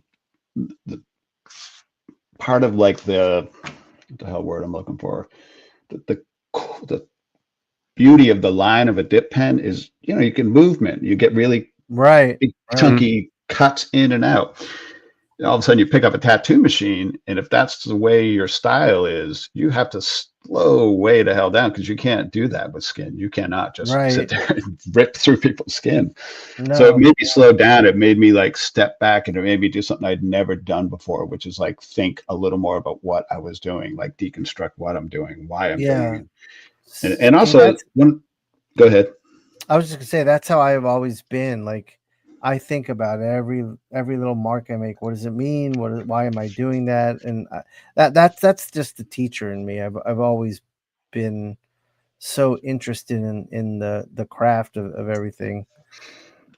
Right. And when you do something for a long time, you stop almost thinking, you just do. Right, And right, when you have to stop and teach somebody, and somebody's like, oh, well, why are you doing this? Why are you doing that? You have to then self-reflect and go, oh yeah, why am I doing that? Because a lot of this is muscle memory. A lot of this is just kind of like going with the flow with it. But right. something about tattooing, and when I first noticed it was I did a bunch of tattoos. I was learning about tattoos, and when I approached this, I stopped doing conventions completely. I wanted to pour myself fully into tattooing. I wanted to give it that much. That's what I needed to do with it. I needed to sit down, and I also didn't want to do my drawings as tattoos right away. I wanted to do the infinity symbols, and I wanted to do the Yeah, I get that. Because it gives you a chance to focus on the machine and the skin and not the design. Well, The one of the mark. things you have to do with tattooing is less really is more a lot of time, because there's certain things Yeah, you just cannot do, and you definitely cannot do when you're in your first year, first 2 years, first whatever, 3 years. I mean, I'm what, 4 or 5 years in. I'm just now starting to get to the point where I'm like, I I'm like you've seen my tattoos, you've seen my birds and my weird yeah, creatures and stuff. That's the stuff I really want to do, because I feel like I'm bringing something to it. I'm bringing, like, I don't know, the act of doing a tattoo. I'm still learning every single day. I'm still trying to do different shit. I'm trying to see what's going to happen if I use this liner, if I switch over to this mag, if I use right, bold right. lines. But I don't know. That's what I dig about it. So when I was doing that, and I was doing all these, there's something to be said for like somebody walks in and says, I want this on my arm permanently. You have to draw it and then tattoo it, and you've only done a certain amount of tattoos. It's a pretty heavy duty stress situation. It's like, Sure, sure. so I had never had to deal with that kind of shit with Mirage, especially, but in comics, the way I did comics, there was no editors. There was no people making me kind of stop and redraw Oh, all this right. shit. Okay. Yeah, I've So seen all that. yeah, so suddenly being in a tattoo shop where the client is king and you have to do what they want, and they're going to make changes and you have to roll with it, whether you like it or not, it's healthy as hell. Living outside your comfort zone is, I don't know, it sucks at times, but you will grow. You will Yeah, grow so absolutely. much doing that. That's probably one of the biggest moments of growth as an artist, in my opinion. But I had never experienced it. So tattooing gave me that without me even realizing it. So I got booted out of tattooing because of COVID, and I go home and I'm like, shit, I just kind of got into this stuff and I want to learn more about tattooing. I want to go in and tattoo. What I noticed right away, I started drawing and I started doing some turtle commissions to make some money. And by slowing down and stepping back and taking my time and thinking a little more, my stuff, I was coming out better, in my opinion. I was really enjoying what I was doing. And you know what I'm saying? I didn't expect it, but Yeah, yeah, suddenly yeah. here it So is. cool. Yeah. So Eric, like, Anyway, when did the creatures, the birds, the cat creatures, the skull stuff, like, when did you really start designing like your own world of these characters? And then you've got like merch available and stuff of these right. characters as well, right? Right. It started when I had kids, and I'm duo shading, by the way. If anybody has any questions online, Oh, yeah, yeah. Yeah. Here I we can go. I can explain some of this stuff. Um, you know those color Fabriano books. I'm talking about, those big fat sketchbooks with like Yeah. 10 red, Oh, 10 yeah. yellow, 10. I got one of those on a whim, and I was like, what the hell am I gonna do with this stupid thing? And it sat in my studio forever. And I kept looking at it. And I kind of dug the paper, but it was just like, I don't know if I like drawing on color paper. So I would go. My kids would take karate, and my kids would take, soccer. I don't know, whatever it is. And when your kids do that, you have to go and you have to stay there and wait for them to finish. So at one point I took like one of those Pentel pocket brushes with me, and I took that book with me, and I'm just going to draw in this book, and I'm not going to pencil. I'm just going to use the brush and do whatever. And I started doing those characters. I started doing those little creatures. I started drawing, Nice. Okay. you know, I started letting the brush just do all the work. And, you know, when you like point brushes as well, you're inking and you're constantly pointing brushes. Yeah. You know, you both know that. You Yep. got to know that. You're brush inkers. They started happening there too. So I'm like trying to ink stuff, and I'm over here pointing the brush, and I've got two legs, and all of a sudden I'm like, oh, I'll put a little eye on that. You know, so I started messing around with that. And it really played well with the colored sketchbook.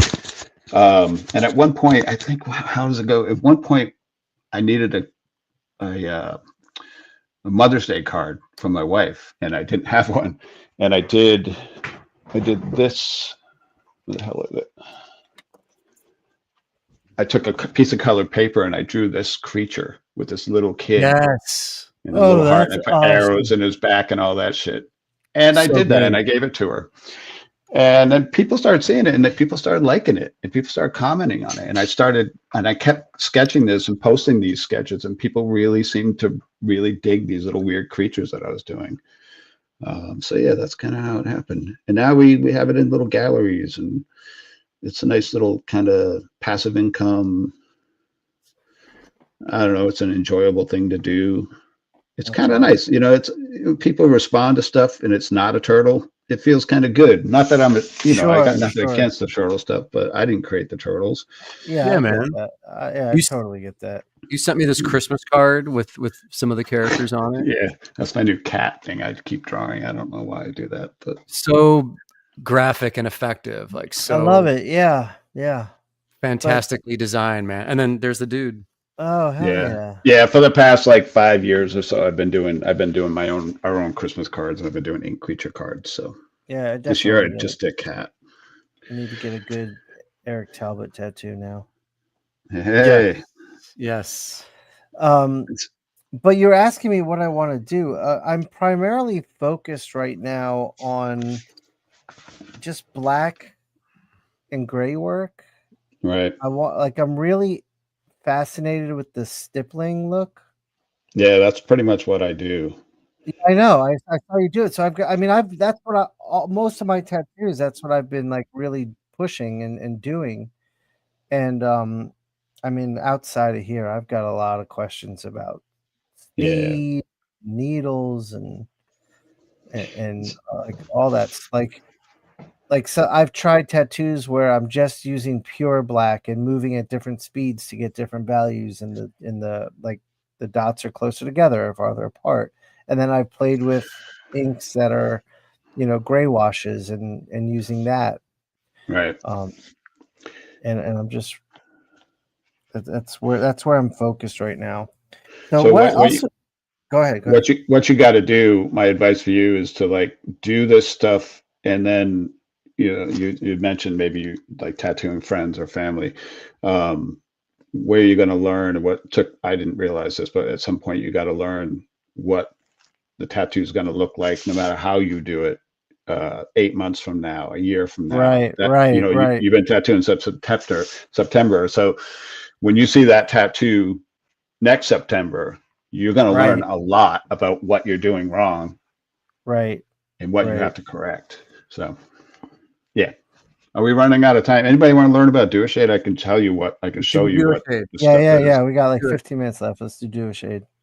Are people digging this? I can't really see comments or anything. Yeah. People everybody are digging engaged. Yeah, we've held steady at close to 100 this whole episode. Oh yeah, I haven't even looked at the comments. I've been so distracted, but yeah, we got people with us. So basically, DuoShade. This is I'm going to show you. You're going to find out. This is graphics DuoShade. This is what we did all the turtle books with. Hold on a second. This is the light toner, which is basically looks like water. This is the dark toner, which gets a little more cloudy. Where is it? There you are, dark shade. So basically, the paper. I don't know if I can get close enough. there's a pattern in the paper. Yeah, I can see it. Photographic pattern, and this developer brings it out. So what they did was that, I'll just hold it up and show you. So you could just basically paint it on. You can dry brush it. You can that whole spatter. It doesn't look awesome spattered because it does. You can do it though. Mm-hmm. The way I use it, I like the light tone. I like putting big chunks of tone in. Like I'm working on this weird little swirly eye thing. And as I get up here, I'm just kind of tapping the brush and you can see the kind of control you can get from this stuff. Oh yeah. Yeah. That's amazing. Have you ever used it? Have you guys ever used this stuff? Yeah. I used it. I was saying, hey, Ramon's here. What up? So yeah, Ramon's asking a question. So I pulled out my duo-shade paper and chemicals like a year and a half ago, and the developer had all evaporated. Did you have these plastic lids, or was it metal lids? I think they were metal lids. Yeah, they're the metal lids. That's what happened with all the metal lids. So I'll tell you what, like the metal, I have some boxes of toner. The metal lids, even if you've never opened it, the dark toner will crystallize, and it kind of screws you. Nothing else. You can't really use anything else to make this paper activate. The developer became kind of like yellow and crystally. Yeah, it gets cloudy. You can still use it. So here's a dark toner. I'll put a little bit on this eye. If the paper is still good, which it seems like it is, that's the other problem I've been running into. Some of my paper isn't all that great. And you go to lay in tone and it's not really laying in. This is history. Like, wow, I'm so glad we're documenting this. So somehow they gave it like a brown sepia tone so you could really see it. But when it prints, it just prints as like a cross pattern. Right. Exact crosshatch. Yeah. Exactly. So when I was doing that book, when I was doing the Return to New York, in my brain, I was like, oh, I'm painting brown. I'm painting gray. So yep. I didn't think about it that way, and I went heavy-handed with it, and it didn't always print great. And that's when I learned that, like, using 240 was too fine. So whenever I did stuff with 240 and it was reduced down and printed, it closed up even more and got kind of crazy. But go ahead. You were asking a question. What?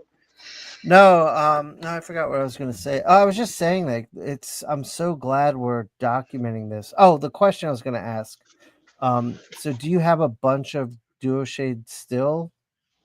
I have more toner. Like so when we heard, how did it go? At one point, we were hearing that possibly they were going to discontinue making it, and they weren't making it anymore. And I reached out to Graphics Duo Shade. Mirage had me reach out because I was doing production on the books, and I talked to somebody at the building at Graphics, and they said that they were getting rid of the presses. They were getting destroyed because it was no longer financially viable. Nobody was buying this shit. And so I said, well, what do you got left of 232 and 240? I want to buy it all. And they, all right, well, we got this. And when they sent it, basically when you buy this stuff, they would send you X number of pages, you would get a box of toner. And up until that point, I had never seen these plastic lids. And so when they sent this final batch of paper, we got all these boxes of plastic lid toner. And the plastic lid is not breaking down, so the toner stays good. So I have like a few boxes left of that. That's why I still have it. If any of the boxes that I have of the metal lids are useless at this point. Yeah, that's what Ramon was saying happened to his and mine too, my metal lids. Because when I was in grad school, I learned about it, and Dick Blick still carried it, and I got some, and I was really digging it, and then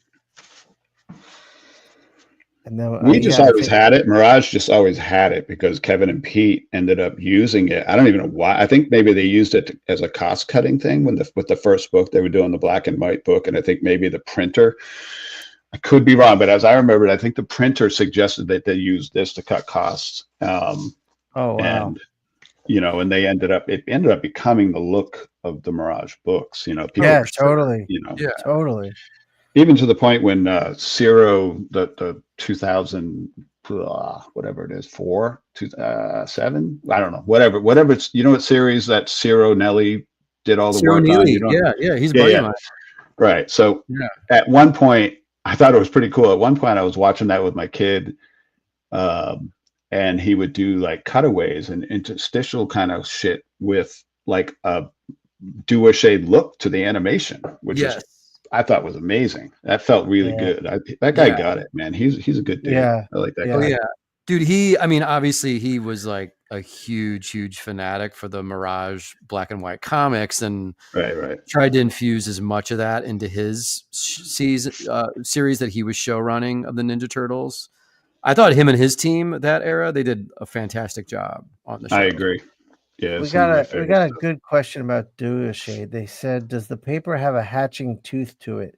From what I remember, the paper is pretty smooth, right? It's very smooth. Yeah. It's you actually it's a really nice surface. It's like plate Bristol, basically. Yeah. It's got some extra smoothness to it. I don't know. Like Jim Lawson, there were times that Jim Lawson, I remember he liked the surface so much that he would do black and white stuff and not even tone it, just because he liked to draw on the surface. And we had so much of it laying around at that point. Wow. So seems wasteful now. But also the other problem with this is, and as much as I love this stuff, and I really do love duo-shade, I don't have any. I should have pulled some out. Have you ever seen old duo-shade paper? Have you ever seen old art, like anything like with Sharpie on it, or it's just terrible. It doesn't hold up. Oh yeah, it's not pH neutral. Yeah, it's yellows to all hell. We used to stack books and just put them away, and if we had to learn the hard way, is you'd take, years later, you'd take a pile of pages out, and the surface here would burn into the back of the paper. So I have covers, like Archie covers that I did, that are pretty cool, but they got a duo-shade halo of the image from being stacked, regular paper stuff, artwork that has like a duo-shade image on it, because the duo-shade was stacked on it in a pile for 10 years. Oh, damn. Yeah. So duo-shade is not stable. It's cool as hell, and it looks amazing, and you can do all kinds of really good stuff with it, and it's fun to work with. I love working with this stuff, but it is not stable. That's why I messed with it, but I didn't want to keep using it because I knew it was pH. It wasn't Newton balanced for the pH, and it would just be an issue. But I love talking about all these old tools and stuff. It's cool to see it in motion, though, man. Like, it's cool to see it actually. It's great. I'd like to see what you guys would. I think there's like certain artists I'd love to see what they would do with it. I know. Totally. Because like Obar with the crow stuff, that guy did some amazing stuff with it too. Oh yeah. But I don't think he can get it anymore. So kind of like, I don't know. I don't know. Yeah. You ever I went to the Mad Magazine show. I live near the Norman Rockwell Museum. You guys know anything about this place? It's up in Massachusetts here. So there's a museum, a Norman Rockwell Museum. I would love to go there. It's pretty incredible. His paintings are amazing, but they just had a Mad Magazine show, and they had old Wally Wood stuff with duo-shade. Oh my God. I saw some of that there was a cartoon museum in Florida that I think Will Eisner was a part of. Right. And they had a bunch of like old strips. They had Walt Kelly, they had Kirby, they had Eisner, they had Kurtzman. Like, I spent an entire day. It wasn't huge, but I just kept walking around in circles looking at this art. It's so inspiring to see that old art, because, like, not saying that younger and newer artists aren't craftsmen, but some of the shit those guys did, when you saw the scale of it, and you saw the white paint, and you saw the ink, and the way they did all that stuff. Yeah, I mean, this is what's really motivated everything I'm doing with Inkpulp, with this whole Keep Craft Alive deal, is like, it's so easy to like choose a filter on Photoshop just by clicking a button, go like, oh, that looks cool. But like back in the day, you had to figure it out and make it happen all on your own. Like, it took work, it took experience, it took time sometimes it was an accident that showed you how to get this thing. Sometimes right. it was just talking to another artist, but when it becomes too easy, you lose the oomph of it. I don't know, the importance of it. It's just Yeah. oh, it's just a filter. Like it's no Or big just, deal. like the stabilization on the iPads and the, which Yeah. I was against. I was so hardcore against that shit for so freaking long. I was like, that's cheating. You can't use that shit. But now with tattooing, I draw all my tattoos on the iPad. Mainly because I can do a clean stencil, and it's quicker. And honestly, like these days, the way I tattoo, I just try to get something solid down that has all the details in, and then when I'm tattooing now, I'll kind of fuck with the shit. Now I'll change shit as I go, and it, almost like sometimes I try. Clients trust me, and I'm so lucky that I get so much client trust. But I'll bring in these drawings that are just very simple, and they just know what the end result looks like from my Instagram, and they trust me to go crazy with it. Yeah, it's funny because But Jamie, give me the screen real quick, because this is a tattoo design, so Right. like all of these lines, they won't be there. Like this smoke right. there won't be outlines around it. That's for the stencil.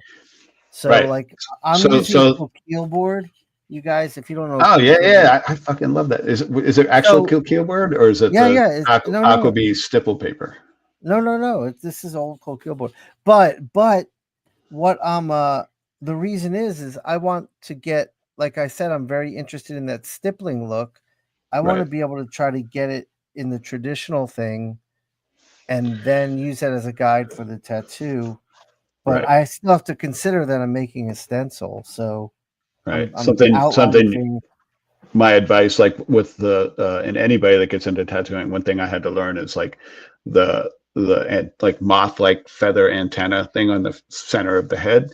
It's like you got to be careful how tight you do lines. Like you cannot do a line next to another line. It will look great now, but and in that's just 8 months, it's not going to look that way. For me, that's just going to be like whipped out dotted gray lines. Like it's not even going to look like this. That's what, like that's just for the stencil. Yeah, I love that stuff. I have so much fun. I am trying to these days. I'm very obsessed with line work and trying to get as close as I can to some of this kind of stuff that I do. The fat line to thin line to, you got to be careful, because to do that you really have to work the skin, and you have to line sculpt. And line sculpting on some skin can cause blowouts. It can cause migration, which means the tattoo line just fattens up a little quicker. But this is all shit that you got to learn from just doing it. I haven't messed with line sculpting. I mean, like the way I ink, I do it all the time, but when I tattoo, I pretty much one pass on the line. If I need a heavy line, I go with a thicker needle. But I'm very curious about it, because I know I could get prettier lines if I sculpted it, but I don't know. Yeah, I don't know. Listen to your mentor. Go watch people tattoo. Find people you really like and watch them tattoo. That's what I love. That. I mean, I love tattooing, man. I don't know. It's like my passion. I love watching Jim draw too. Jim, your shit just kind of grows. It's pretty cool. Yeah, I don't know what this piece is tonight, but I've got this cool little dog. I like this little dog out here, the little demon dog. But I don't know what's going on here. What do you draw on? What's your paper surface? What do you like drawing on? This is like a textured ivory paper that I just buy off of Amazon. I like having that kind of tan base. I do too. So I can use the white, and the white will pop. Yep. Yeah. On it. Do you ever see? Let me show you a paper that you might dig. Let me grab it real quick. You ever seen this stuff? I don't even know if they're still making it. It's a Canson. Oh yeah. Oh. Light gray. It's like, I don't know if you can see, but it's a light tone. This stuff is amazing surface. It's great to draw on, and when you put the white tones on top of it, as you can see with the way they show you here, this stuff's amazing. Yeah, I need to try some of that again. I had, because do they make a brown version of that as well? Yeah. Here, let me show you, Eric, while we're on the Oh, subject. I love that stuff. I'm obsessed with that So stuff. they have the toned blue, which is Yep. more of like a cool gray, and they have a toned gray, which is like a warm gray, and then they got the tan. Yeah, that's what I this love is this drawn stuff. on.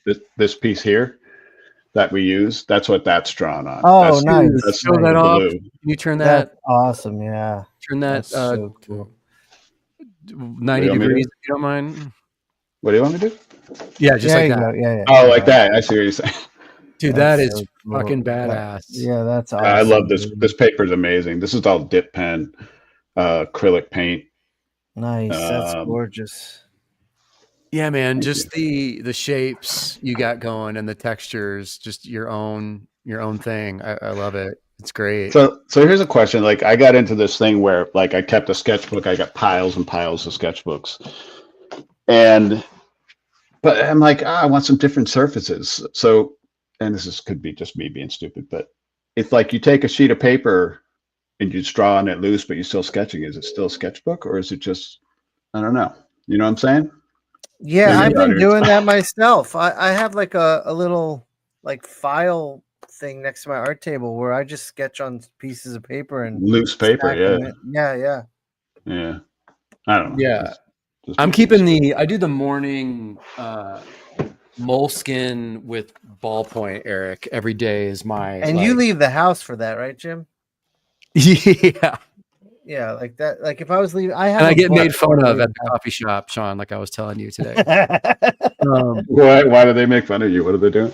Well, it snowed here, and I walked into the coffee shop today, and the girl working there for some reason was like, what do you trudge through the snow to get here? And I'm like, I live right around the corner. Like, why do you care? She was annoyed. She had to work. She was like, God Yeah. damn it.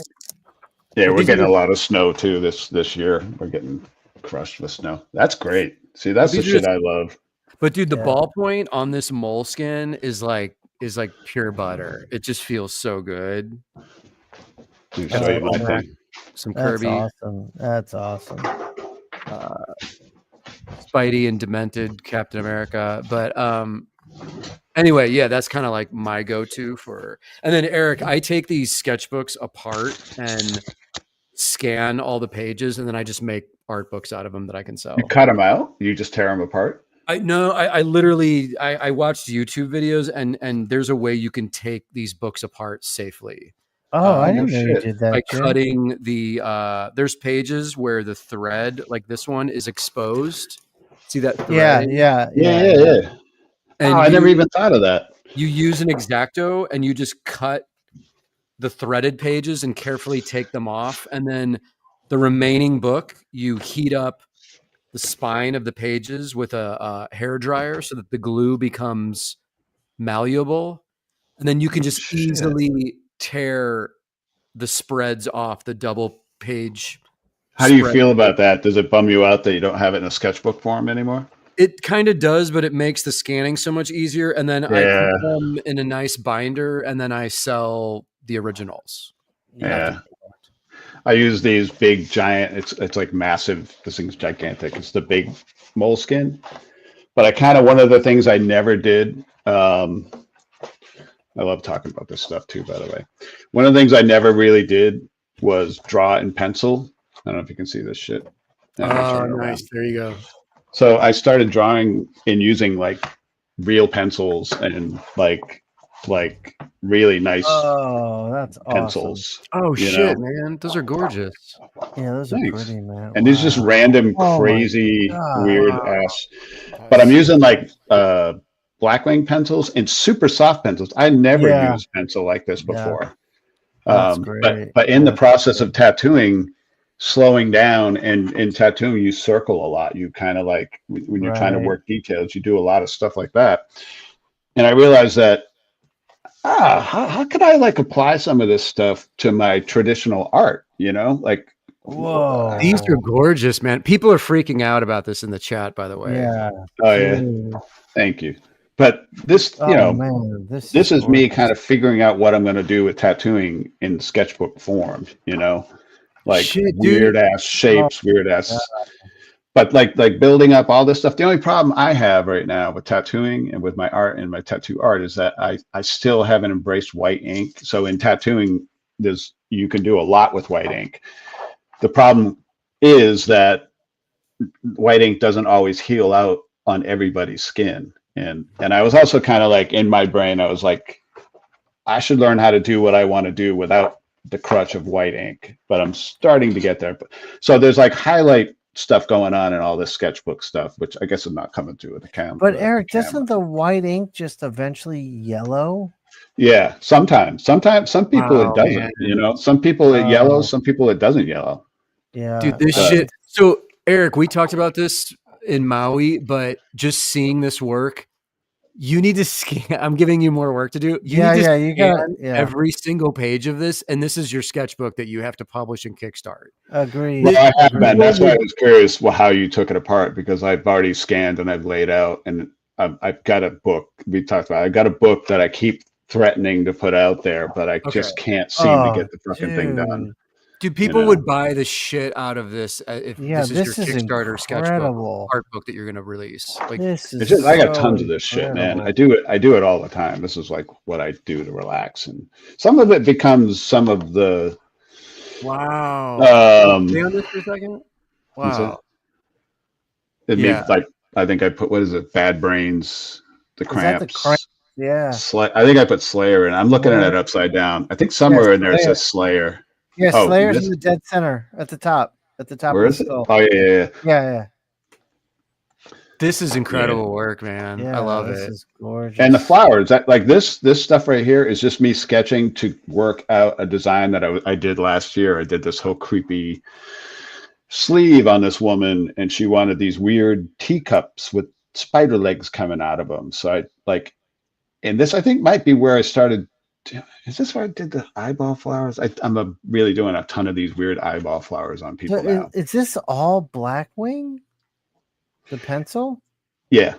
But recently I found, all right, we'll geek out a little bit on supplies if we have time. I recently found this pencil. I was telling Tula this when I met her in Hawaii because she's a pencil person. You guys ever seen this thing? The 10B Mitsubishi pencil? No. Oh shit. Okay. Let me grab it. Hey, real quick, Eric, we have people saying Kickstarter when they're ready to buy. Punker Mike is in the chat. Our boy Ali is in the chat. Eli Schwab from Cosmic Lion is in the chat. Oh, I wonder if Ali is my tattooed guy. I tattooed Eli. I know that I tattooed Eli. Yes. But yeah, this pencil is a 10B, but you see how the lid's like extra bold, extra thick? Yeah. This thing is like, it's so soft. Like what I use, I don't even really, I sketch with it. So like, when I was teaching, I used to use a 9B and I just called it a stick of butter. That's kind of what this thing is. If you look it up, it's hard to get, but it lays down really quick. But what I use it for now is like I'll just kind of like lay in just loose and rough, and then I'll just bring it all out. Oh yeah, spread it out. Yeah, just spread it out. This kind of stuff that you ever see, like when Frazetta had the stroke and he stopped doing art, but he was doing, I guess he painted a bit, but he didn't do a ton. He was getting old. Yeah. But he did these remarks on these prints, and they were like these big cats, and they were like, I don't know, like a woman with a panther, with a lion, with his freaking left hand. But he did them all in pencil like this. They're just, they're so fucking amazing, you know? Yeah. And that's kind of what got me going on this, because, you know, if we get talking for a while, you'll realize that I'm like a massive Frazetta fan. It's like probably my most important artist. Eric, let's go for 2 more hours tonight, and it's just going to be you drawing. It's just us. We'll just watch you. Can you finish can you finish the sketchbook tour real quick though? Is that everything? Did we see this thing? Oh no, I think there's more. I got on a kick of drawing Jawas. Oh, I gotta show you something else. Dude, the Batman stuff is so bananas. Cool. So cool. Let's see where they are. Jamie, I know we're running a little late, but we're we'll wind it down. This stuff This is is too like good. not me to me look trying at. to figure out like a back piece. I wanted to do a back piece, but what I'm realizing now is that like physically to do a back piece, it's not going to work out for me at this age and this time. It's just, tattooing is hard on your body, and I got kind of a shitty back, so. Yeah, I mean, Right. honestly, like I'm just looking to do tattoos that I can do in a sitting. Like I'm not trying to do bodysuits and big giant Wow. pieces. Look at this. Whoa. That's incredible, man. Dude, this shit is metal. It's fucking great. I That's love it. so good. You're having a blast drawing this stuff. The shapes, the textures. Oh yeah. Yeah, I mean, and it's just there's not really a lot of thought. I mean, I'm just sitting down and scribbling. I keep doing these crazy weird birds, and people are now letting me tattoo. Like Those guys are great. tomorrow, I'm working on a woman that has like a giant, I don't know, this crazy bird just coming up their arm with their, it's kind of like that. I'm so lucky. I am so lucky that people allow me to do this shit, that they let me Well, do. It's What? great work. Like, man, I want to fly to the Yeah. East Coast to get tattooed by you. Just Yeah, look. yeah. Jim, we should go visit Eric and get tattooed. Yeah. I'll come. I'm also obsessed with arrows. I put arrows in everything. So I'm like, you sure you want an arrow in this tattoo? Because Why my not? buddy's dog that just passed away. Is really Wow. sad. But Oh wow. more Damn, of these man. insane So weird good. birds and rats, and I think I've realized that Secret of Nim had a bigger effect on me than I ever realized. I Yeah, just- I was gonna just gonna say. say that. Yeah, I was just about to say that. Yeah.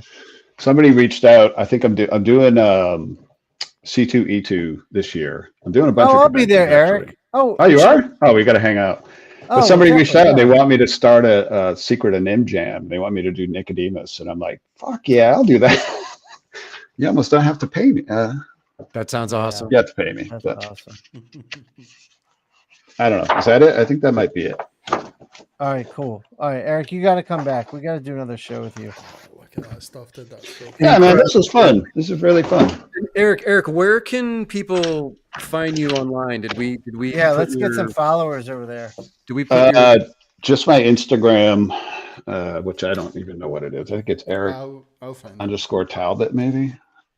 I'll And find then you have a tattoo Instagram as well, right? Yeah, Eric. Eric underscore I'm Talbot. pretty bad at this stuff. What's that? It's Eric underscore Talbot. I'll put it in the chat. Thank you. And the other one is Eric Talbot underscore tattoo. And that has all my tattoo shit built, all the crazy birds and shit. Nice, Yeah, dude. this is fun. Thank you so much for joining us. This was one of our best episodes. Like this is just a wealth of knowledge, man. Incredible skills, good times, turtle talk, tattoo talk. That was amazing. That was amazing. What more do you I want, didn't- people? I didn't ramble too much. I'm sorry. I get going and I kind of don't know when to No, shut that up. was amazing. No, all dude. good. That was All good. amazing. That's what we want. We want Yeah. to learn the history. I kind of want to talk to you guys more about the whole art tool stuff. Like Sean, your dry brush stuff is fucking amazing. I Oh, love thanks, it. man. I've never been able to make that kind of stuff work the way I want it to work.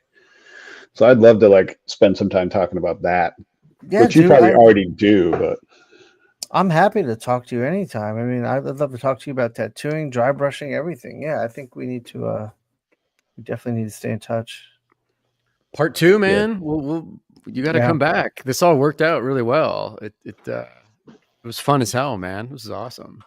good. Yeah, this is great. This is great. Yeah. I had a blast. Yeah, thank you so much. And everyone out there, I saw we got up to 40 Patreons today. So thank you all for that. If you have not subscribed, please do. And we'll see you all in we have some special episodes coming up. Another one. We're doing one with Jason Aaron and Mahmoud Asrar to celebrate their creator-owned book, Bug Wars. And then Jim and I are coming, just the two of us again. And we're gonna get down. We got some Dean Haspiel coming up. I think we can spoil that. That's going to be it's going to be really good. That's going to be really good. And we got a bunch of people we're talking to, so yeah, it's going to be great. Thanks for everybody who super chatted, who was in the live stream tonight. Eric, stick around and we'll say goodbye to everyone here, but then we'll wrap up after the fact. Yeah. All right. Good Thanks to go? everybody for tuning in. I hope you guys had fun. Yes. Thanks, guys. Good night. Thank you guys. Peace.